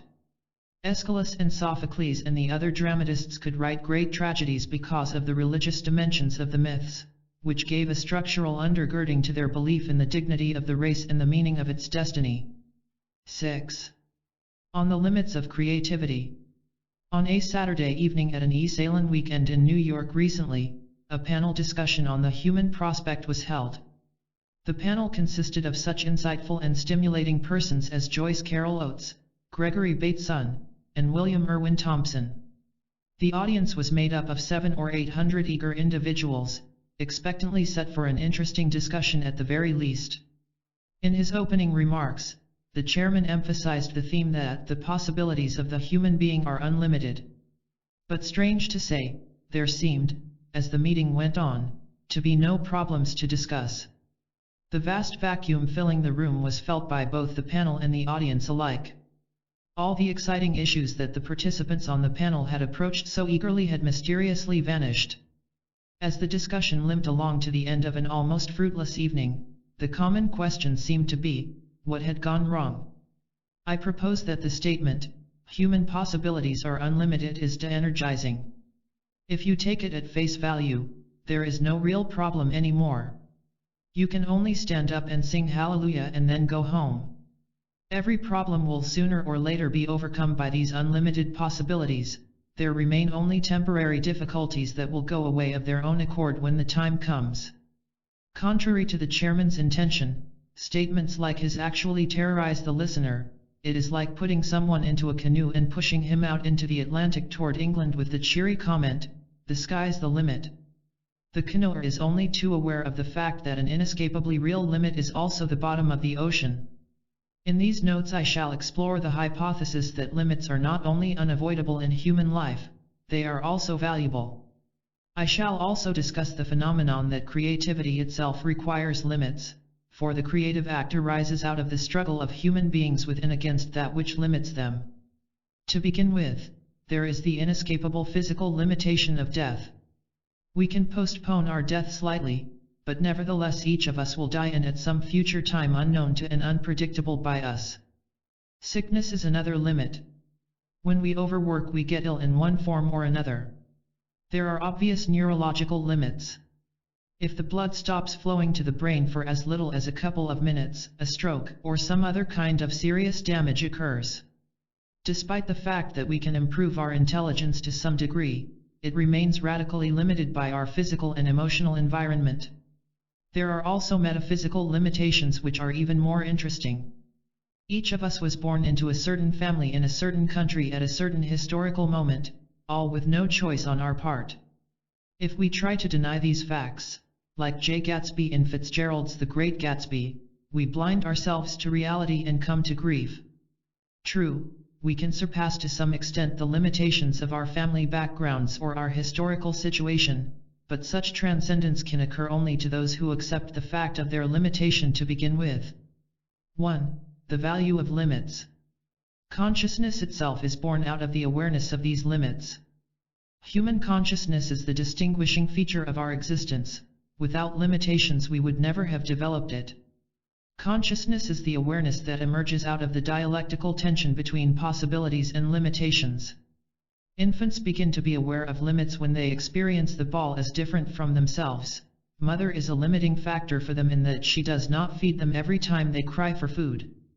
Through a multitude of such limiting experiences they learn to develop the capacity to differentiate themselves from others and from objects and to delay gratification. If there had been no limits, there would be no consciousness. Our discussion so far may seem, at first glance, to be discouraging, but not when we probe more deeply. It is not by accident that the Hebrew myth that marks the beginning of human consciousness, Adam and Eve in the Garden of Eden, is portrayed in the context of a rebellion. Consciousness is born in the struggle against a limit, called there a prohibition. Going beyond the limit set by Yahweh is then punished by the acquiring of other limits which operate inwardly in the human being: anxiety, the feeling of alienation and guilt. But valuable qualities also come out of this experience of rebellion: the sense of personal responsibility and ultimately the possibility, born out of loneliness, of human love. Confronting limits for the human personality actually turns out to be expansive. Limiting and expanding thus go together. Alfred Adler proposed that civilization arose out of our physical limitations, or what Adler called inferiority. Tooth for tooth and claw for claw, men and women were inferior to the wild animals. In the struggle against these limitations for their survival, human beings evolved their intelligence. Heraclitus said, "Conflict is both king of all and father of all." 1. He was referring to the theme I am here stating: conflict presupposes limits, and the struggle with limits is actually the source of creative productions. The limits are as necessary as those provided by the banks of a river, without which the water would be dispersed on the earth and there would be no river. That is, the river is constituted by the tension between the flowing water and the banks. Art in the same way requires limits as a necessary factor in its birth. Creativity arises out of the tension between spontaneity and limitations, the latter, like the river banks, forcing the spontaneity into the various forms which are essential to the work of art or poem. Again, listen to Heraclitus: unwise people do not understand how that which differs with itself is in agreement. Harmony consists of opposing tension, like that of the bow and the lyre. In a discussion of how he composed his music, Duke Ellington explained that since his trumpet player could reach certain notes beautifully but not other notes, and the same with his trombonist, he had to write his music within those limits. "It's good to have limits," he remarked. True, in our age there is occurring a new valuation of spontaneity and a strong reaction against rigidity. This goes along with a rediscovery of the values of the childlike capacity to play. In modern art, as we all know, there has evolved a new interest in children's painting as well as in peasant and primitive art, and these kinds of spontaneity often are used as models for adult artwork. This is especially true in psychotherapy. The great majority of patients experience themselves as stifled and inhibited by the excessive and rigid limits insisted on by their parents. One of their reasons for coming for therapy in the first place is this conviction that all of this needs to be thrown overboard. Even if it is simplistic, this urge towards spontaneity obviously should be valued by the therapist. People must recover the lost aspects of their personalities, lost under a pile of inhibitions, if they are to become integrated in any effective sense. But we must not forget that these stages in therapy, like children's art, are interim stages. Children's art is characterized by an unfinished quality. Despite the apparent similarity with non-objective art, it still lacks the tension necessary for authentic mature art. It is a promise but not yet an achievement. Sooner or later the growing person's art must relate itself to the dialectic tension that comes out of confronting limits and is present in all forms of mature art.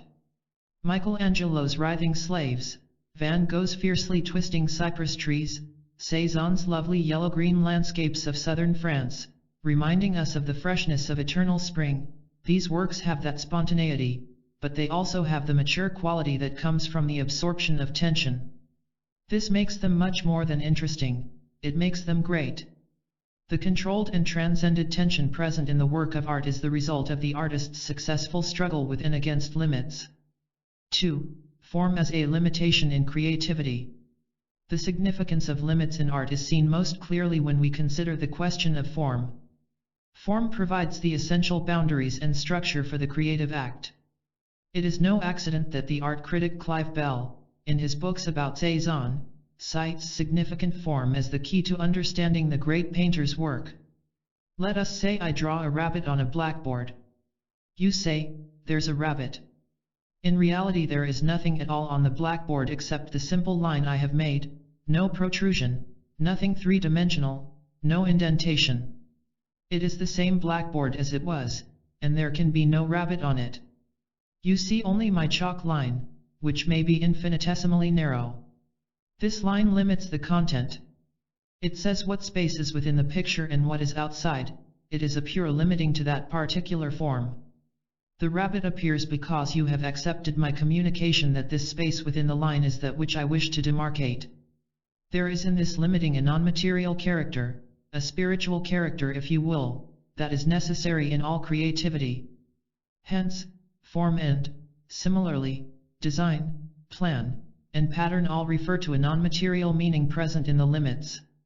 Our discussion of form demonstrates something else, that the object you see is a product both of your subjectivity and external reality.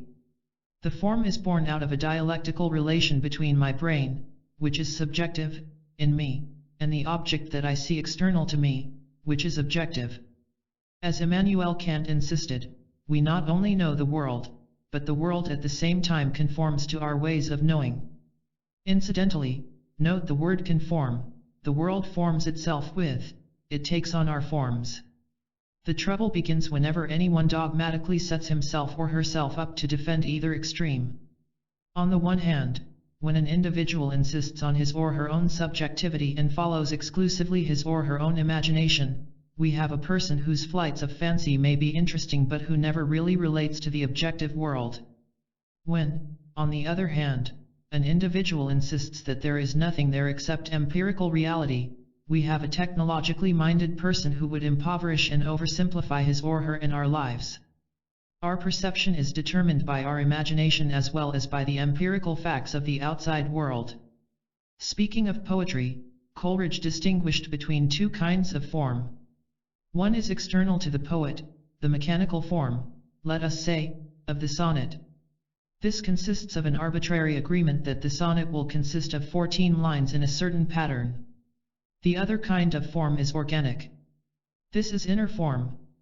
It comes from the poet, and consists of the passion he or she puts into the poem. The organic aspect of form causes it to grow on its own, it speaks to us down through the ages, revealing new meaning to each generation. Centuries later we may find meaning in it that even the author did not know was there. When you write a poem, you discover that the very necessity of fitting your meaning into such and such a form requires you to search in your imagination for new meanings.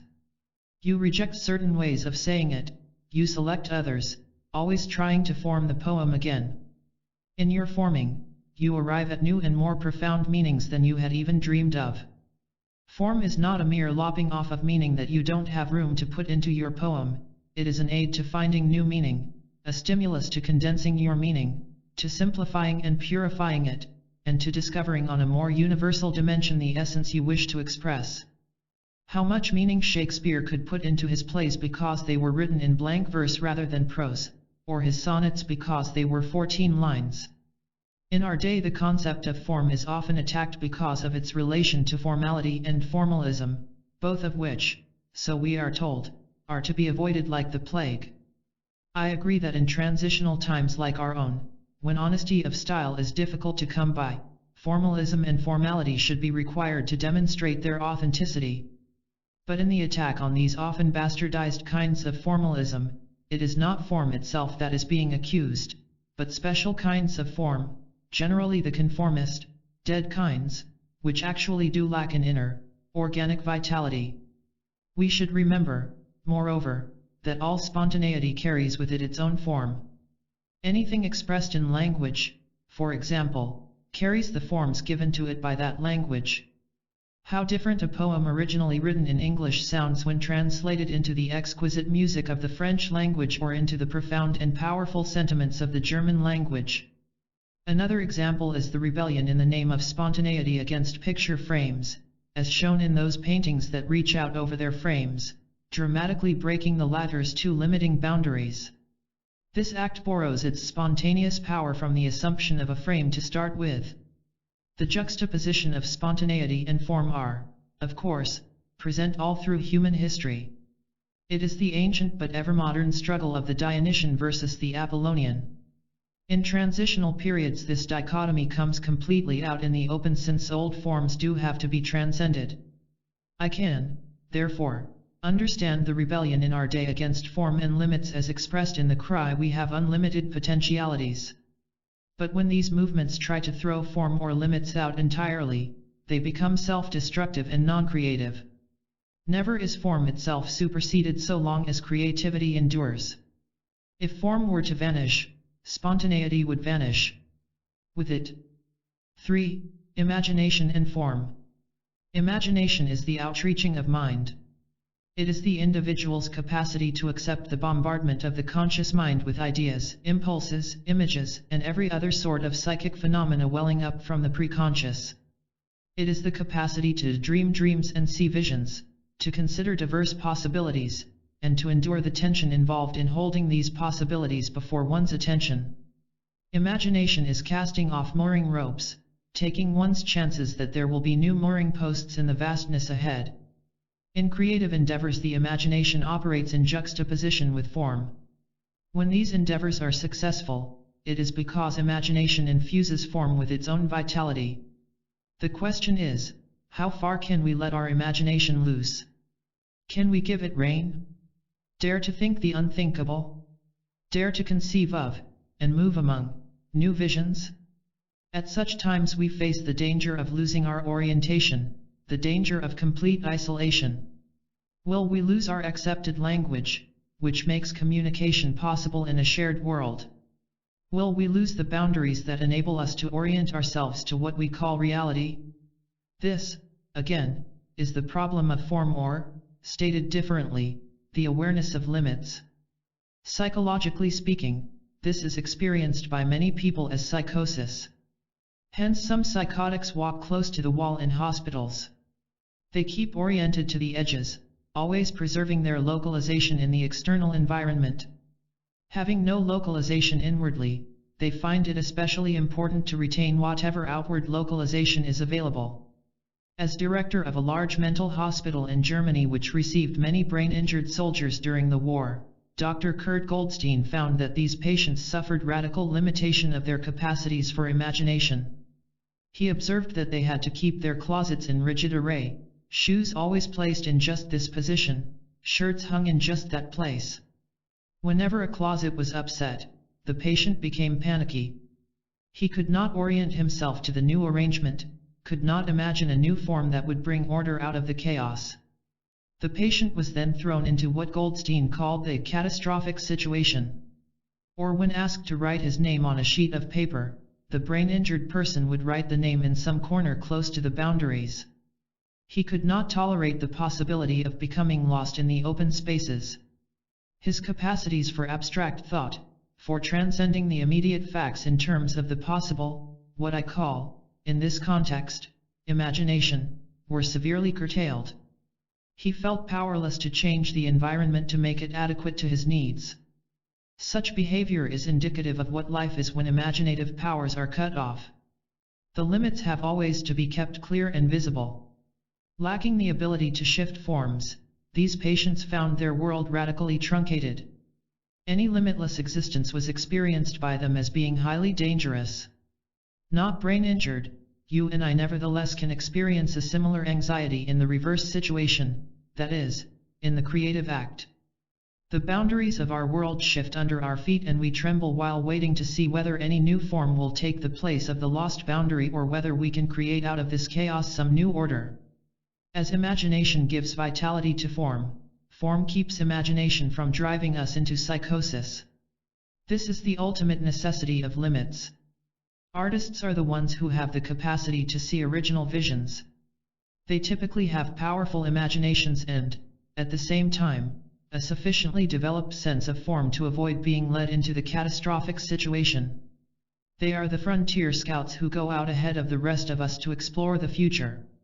We can surely tolerate their special dependencies and harmless idiosyncrasies. For we will be better prepared for the future if we can listen seriously to them. There is a curiously sharp sense of joy, or perhaps better expressed, a sense of mild ecstasy, that comes when you find the particular form required by your creation. Let us say you have been puzzling about it for days when suddenly you get the insight that unlocks the door, you see how to write that line, what combination of colors is needed in your picture, how to form that theme you may be writing for a class, or you hit upon the theory to fit your new facts. I have often wondered about this special sense of joy, it so often seems out of proportion to what actually has happened. I may have worked at my desk morning after morning trying to find a way to express some important idea. When my insight suddenly breaks through, which may happen when I am chopping wood in the afternoon, I experience a strange lightness in my step as though a great load were taken off my shoulders, a sense of joy on a deeper level that continues without any relation whatever to the mundane tasks that I may be performing at the time. It cannot be just that the problem at hand has been answered, that generally brings only a sense of relief. What is the source of this curious pleasure? I propose that it is the experience of this is the way things are meant to be. If only for that moment, we participate in the myth of creation. Order comes out of disorder, form out of chaos, as it did in the creation of the universe. The sense of joy comes from our participation, no matter how slight, in being as such. The paradox is that at that moment we also experience more vividly our own limitations. We discover the amor fati that Nietzsche writes about, the love of one's fate. No wonder it gives a sense of ecstasy. 7. Passion for reform. For many years I have been convinced that something occurs in the creative working of the imagination that is more fundamental, but more puzzling, than we have assumed in contemporary psychology. In our day of dedication to facts and hard-headed objectivity, we have disparaged imagination. It gets us away from reality, it taints our work with subjectivity, and, worst of all, it is said to be unscientific. As a result, art and imagination are often taken as the frosting to life rather than as the solid food. No wonder people think of art in terms of its cognate, artificial, or even consider it a luxury that slyly fools us, artifice. Throughout Western history our dilemma has been whether imagination shall turn out to be artifice or the source of being. What if imagination and art are not frosting at all, but the fountainhead of human experience? What if our logic and science derive from art forms and are fundamentally dependent on them rather than art being merely a decoration for our work when science and logic have produced it? These are the hypotheses I propose here. This same problem is related to psychotherapy in ways that are much more profound than merely the play on words. In other words, is psychotherapy an artifice, a process that is characterized by artificiality, or is it a process that can give birth to new being? 1. Pondering these hypotheses, I brought data to my aid from the dreams of persons in therapy. By dreaming, persons in analysis, I saw, are doing something on a level quite below that of psychodynamics. They are struggling with their world, to make sense out of nonsense, meaning out of chaos, coherence out of conflict.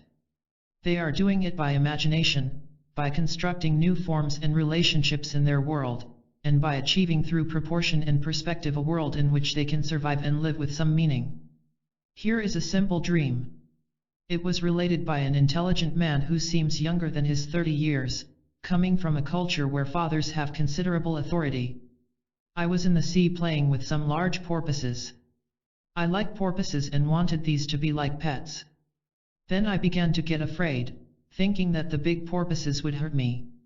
I went out of the water, on the shore, and now I seem to be a cat hanging by its tail from a tree. The cat is curled up in a teardrop form, but its eyes are big and seductive, one of them winking. A porpoise comes up, and, like a father cajoling a youngster out of bed with "get up and get going," it hits the cat lightly. The cat then becomes afraid with a real panic and bounds off in a straight line into the higher rocks, away from the sea. Let us put aside such obvious symbols as the big porpoises being father and so on, symbols that are almost always confused with symptoms.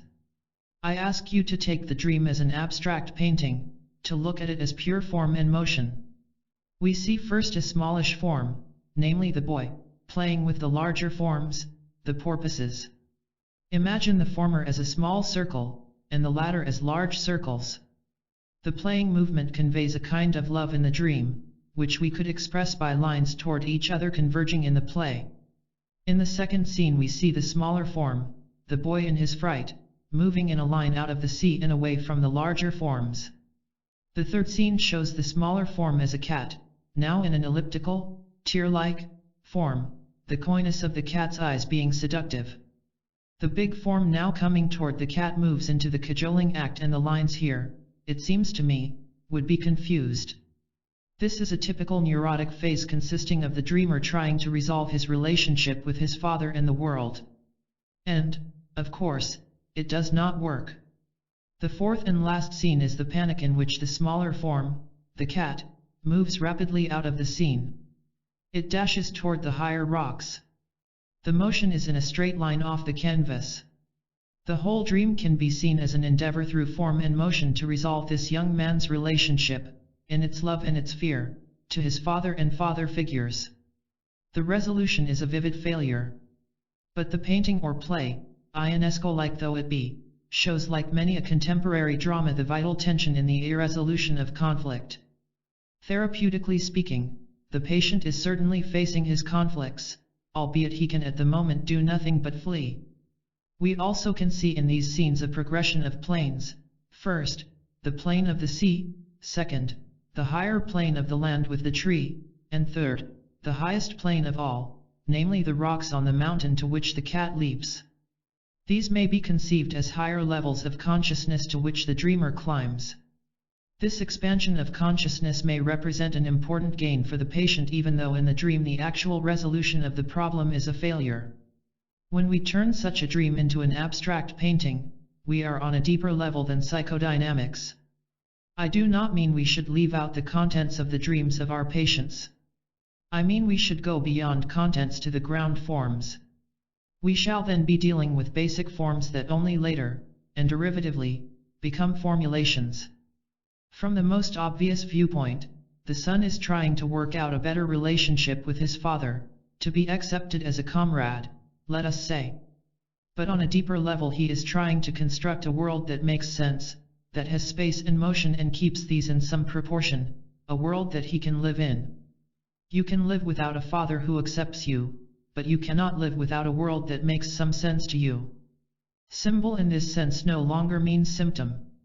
As I have pointed out elsewhere, one symbol returns to its original and root meaning of drawing together, symbolon. The problem, the neurosis, and its elements, is described by the antonym of symbolic, namely diabolic, diabolon, pulling apart. Dreams are par excellence the realm of symbols and myths.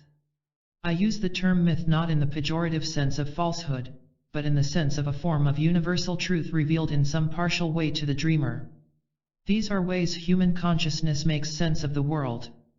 Persons in therapy, like all of us, are trying to make sense out of nonsense, trying to put the world into some perspective, trying to form out of the chaos they are suffering some order and harmony. After having studied a series of dreams of persons in therapy, I am convinced that there is one quality that is always present, a quality I call passion for form. The patient constructs in his unconscious a drama. It has a beginning, something happens and is flashed on the stage, and then it comes to some kind of denouement. I have noted the forms in the dreams being repeated, revised, remolded, and then, like a motif in a symphony, returning triumphantly to be drawn together to make a meaningful whole of the series. 2.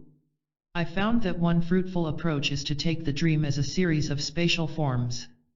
I refer now to a 30-year-old woman in therapy. In one stage in her dreams, a female character, for example, would move onto the stage of the dream, then another female would enter, a male would appear, the females would exit together. This kind of movement in space occurred in the lesbian period of this particular person's analysis.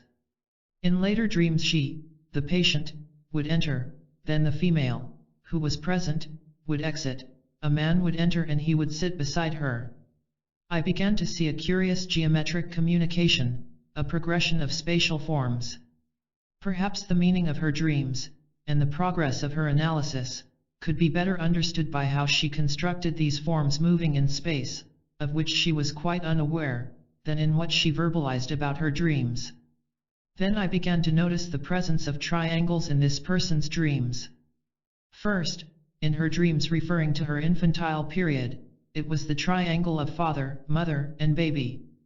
In what I took to be her adolescent phase, the triangle was composed of 2 women and a man, and she, as one of the women, moved in space toward the man.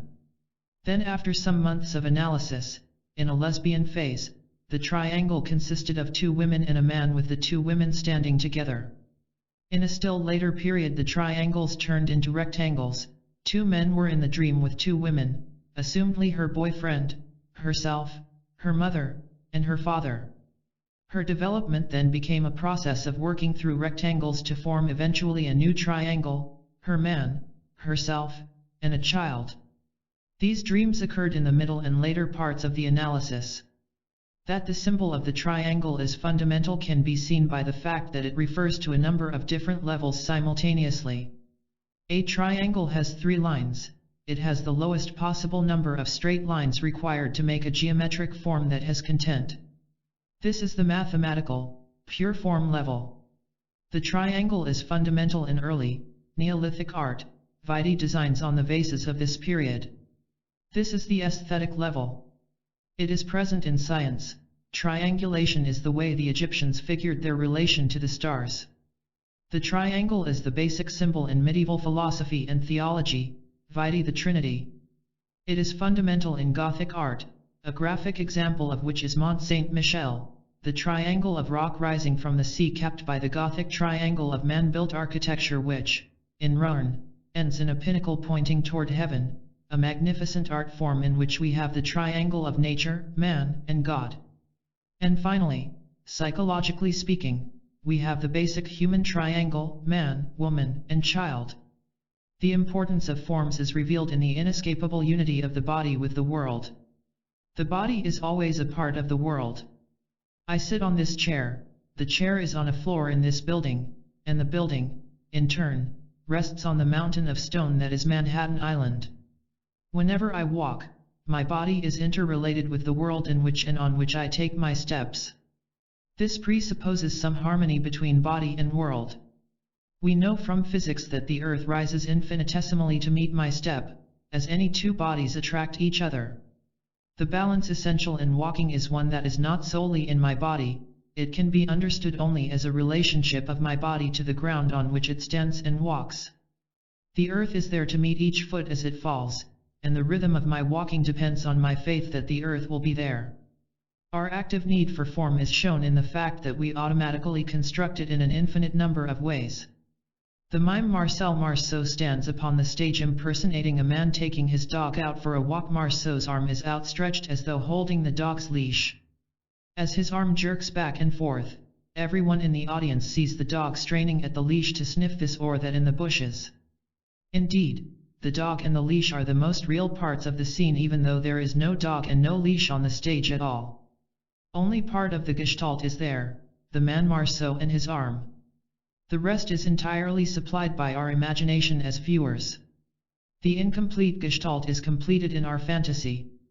Another mime, Jean-Louis Barrault, who plays a deaf-mute in the film Les Enfants du Paradis, goes through the whole account of the man who has had his pocket picked in the crowd.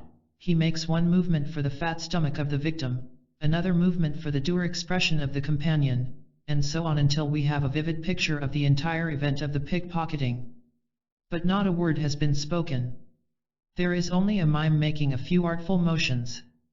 All of the gaps are automatically filled by our imagination. The human imagination leaps to form the whole, to complete the scene in order to make sense of it. The instantaneous way this is done shows how we are driven to construct the remainder of the scene. To fill the gaps is essential if the scene is to have meaning. That we may do this in misleading ways, at times in neurotic or paranoid ways, does not gainsay the central point. Our passion for form expresses our yearning to make the world adequate to our needs and desires, and, more important, to experience ourselves as having significance. The phrase passion for form may be interesting, but it is also problematical. If we used just the word form, it would sound too abstract, but when it is combined with passion, we see that what is meant is not form in any intellectual sense, but rather in a holistic scene. What is occurring in the person, hidden as it may be by passivity or other neurotic symptoms, is a conflict-filled passion to make sense out of a crisis-ridden life. Plato told us long ago how passion, or, as he put it, eros, moves toward the creation of form. Eros moves toward the making of meaning and the revealing of being. Originally a daimon called love, eros is the lover of wisdom, and the force in us that brings to birth both wisdom and beauty. Plato says through Socrates that human nature will not easily find a helper better than love eros. All creation or passage of non-being into being is poetry or making, Plato writes, and the processes of all art are creative, and the masters of arts are all poets or makers. Through eros or the passion of love, which is daimonic and constructive at the same time, Plato looks forward to at last the vision of a single science, which is the science of beauty everywhere. Thus the mathematicians and physicists talk about the elegance of a theory. Utility is subsumed as part of the character of being beautiful. The harmony of an internal form, the inner consistency of a theory, the character of beauty that touches your sensibilities, these are significant factors that determine why one given insight comes into consciousness rather than another. As a psychoanalyst, I can only add that my experience in helping people achieve insights from unconscious dimensions within themselves reveals the same phenomenon. Insights emerge not chiefly because they are intellectually true or even because they are helpful, but because they have a certain form, the form that is beautiful because it completes what is incomplete in us. This idea, this new form that suddenly presents itself, comes in order to complete a hitherto incomplete gestalt with which we are struggling in conscious awareness. One can quite accurately speak of this unfinished pattern, this unformed form, as constituting the call to which our preconscious, out of its maelstrom, gives an answer. 4. By passion for form I mean a principle of human experience that is analogous to several of the most important ideas in Western history. Kant proposed that our understanding is not simply a reflection of the objective world around us, but it also constitutes this world. It is not that objects simply speak to us, they also conform to our ways of knowing.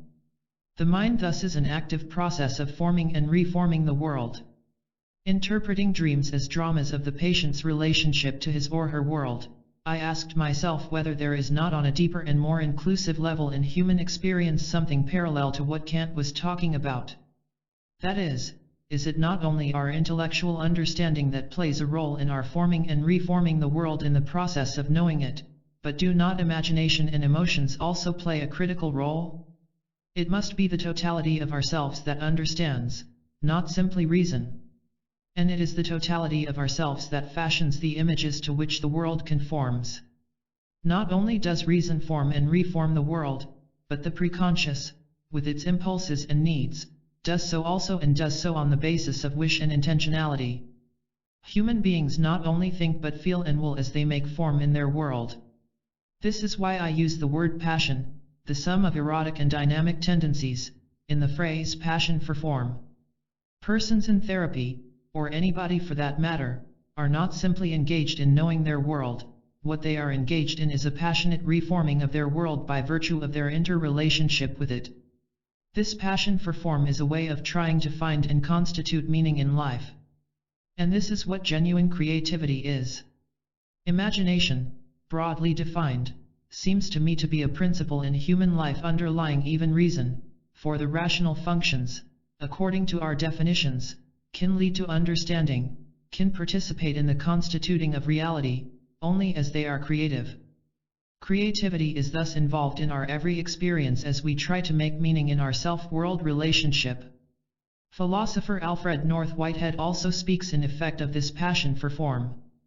Whitehead has constructed a philosophy based not on reason alone, but one that includes what he calls feeling. By feeling he does not mean simply affect. As I understand it, he means the total capacity of the human organism to experience his or her world. Whitehead reformulates Descartes' original principle as follows. Descartes was wrong when he said cogito, ergo sum, I think, therefore I am. It is never bare thought or bare existence that we are aware of.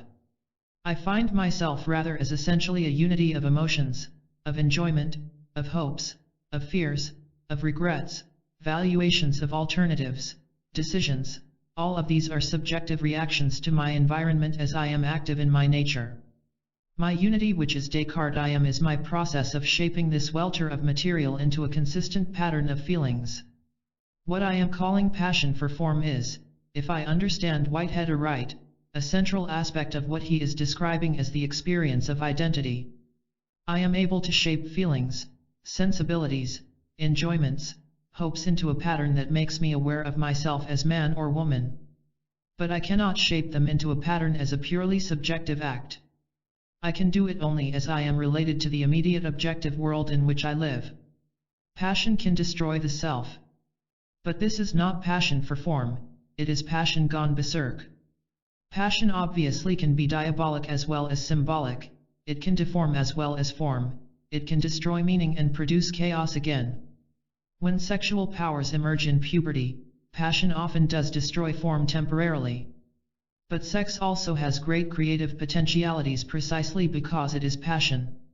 Unless one's development is radically pathological, there will also occur in the adolescent a growth toward a new form, in manhood or womanhood, in contrast to his or her previous state as girl or boy. 5.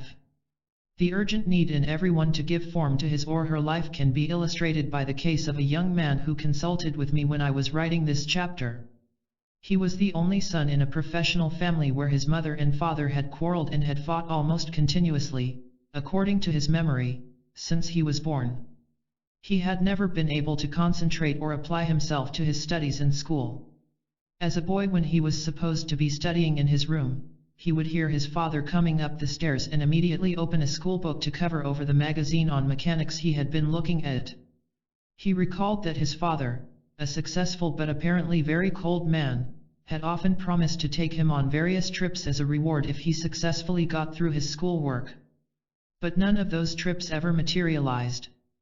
His mother had made him her confidant, covertly supporting him in his conflicts with his father. He and his mother used to sit out in the backyard summer evenings talking until late at night.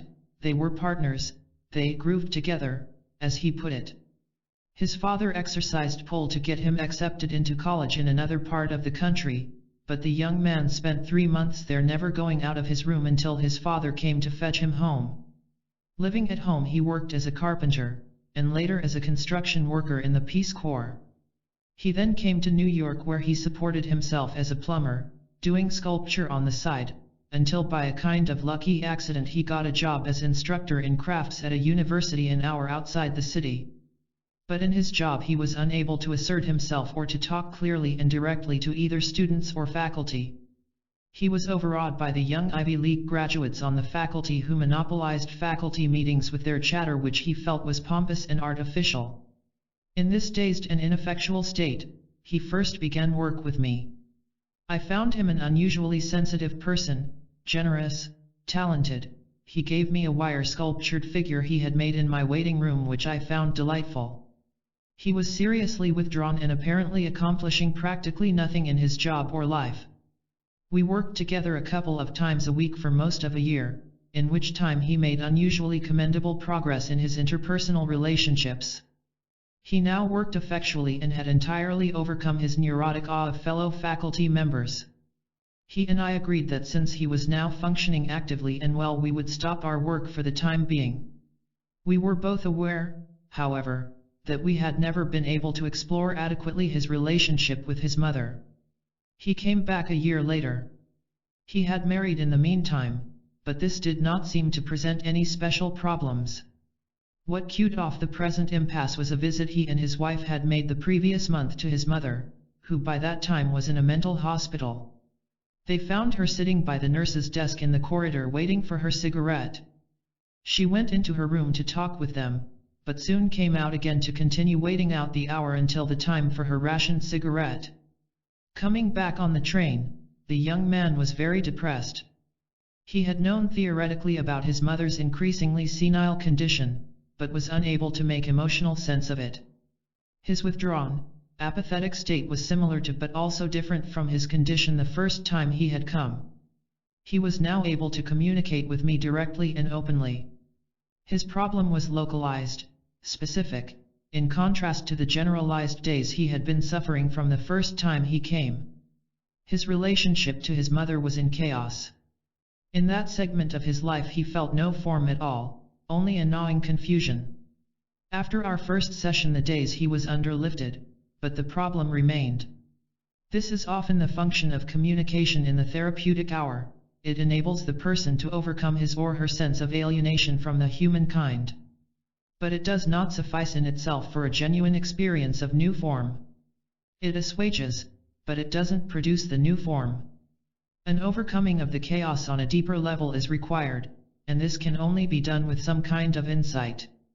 In this second hour we reviewed at length his mother's attachment to him and the understandable upset he would feel at her present condition, even though he had known it had been coming on for years. She had privately made him the crown prince. I pointed out that she had been a powerful woman in these fights with his father, that she had wooed him away from his father and had exploited him in her endeavors to defeat his father. In contrast to his illusion that they had been partners or that they had grooved, he actually had been a hostage, a little person used in much bigger battles. When he mentioned his surprise at seeing these things, he brought to my mind a story, which I told him. A man was selling hamburgers allegedly made of rabbit meat at an amazingly low price. When people asked him how he did it, he admitted that he was using some horse meat. But when this did not suffice as an explanation, he confessed it was 50% horse meat and 50% rabbit meat. When they continued to ask him what he meant, he stated, 1 rabbit to 1 horse. The graphic image of the rabbit and horse gave him a powerful aha experience, much greater than any he would have gotten from an intellectual explanation. He continued to marvel at his being the rabbit not in any derogatory sense, but with the felt realization of how helpless he must have been in his childhood. A heavy load of guilt and previously unexpressible hostility was lifted off his back. The image gave him a way of getting at long last to his negative feelings toward his mother. Many details of his background now fell into place, and he seemed to be able to cut the psychological umbilical cord which he previously did not know existed.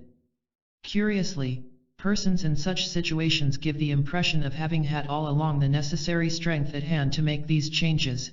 It was just a matter of waiting for the sun of order to melt away the fog of confusion, to change the metaphor into Delphic oracle terms. The passion in his example is shown by the alacrity with which he grasped this insight and by the immediacy with which he reformed his psychological world. He gave the impression, which again is typical for the experience, of having stored up the strength at previous stages until it was finally possible, on getting the right piece of the jigsaw puzzle, to suddenly seize that strength and exercise it. In our third and last session he told me of his newly made decision to resign his post at the university, and to find a studio in which he could devote himself entirely to his sculpture. The communication with me in the first session may be seen as the preliminary step in this creative process. Then came the aha experience as the needed insight, preferably as an image, is born in the individual's consciousness. The third step is the making of the decisions, which the young man did between the second and third sessions, as a result of the newly achieved form. The therapist cannot predict the exact nature of such decisions, they are a living out of the new form. The creative process is the expression of this passion for form. It is the struggle against disintegration, the struggle to bring into existence new kinds of being that give harmony and integration. Plato has for our summation some charming advice. For he who would proceed aright in this manner should begin in youth to visit beautiful forms, and first, if he be guided by his instructor aright, to love one such form only, out of that he should create fair thoughts, and soon he will of himself perceive that the beauty of one form is akin to the beauty of another, and that beauty in every form is one and the same. A friend of mine, on reading this chapter in manuscript, sent me the following original poem, which I quote with permission. I am, therefore I love the total sensibility, that looked at me out of your undefended face, immediately. I love, therefore I am,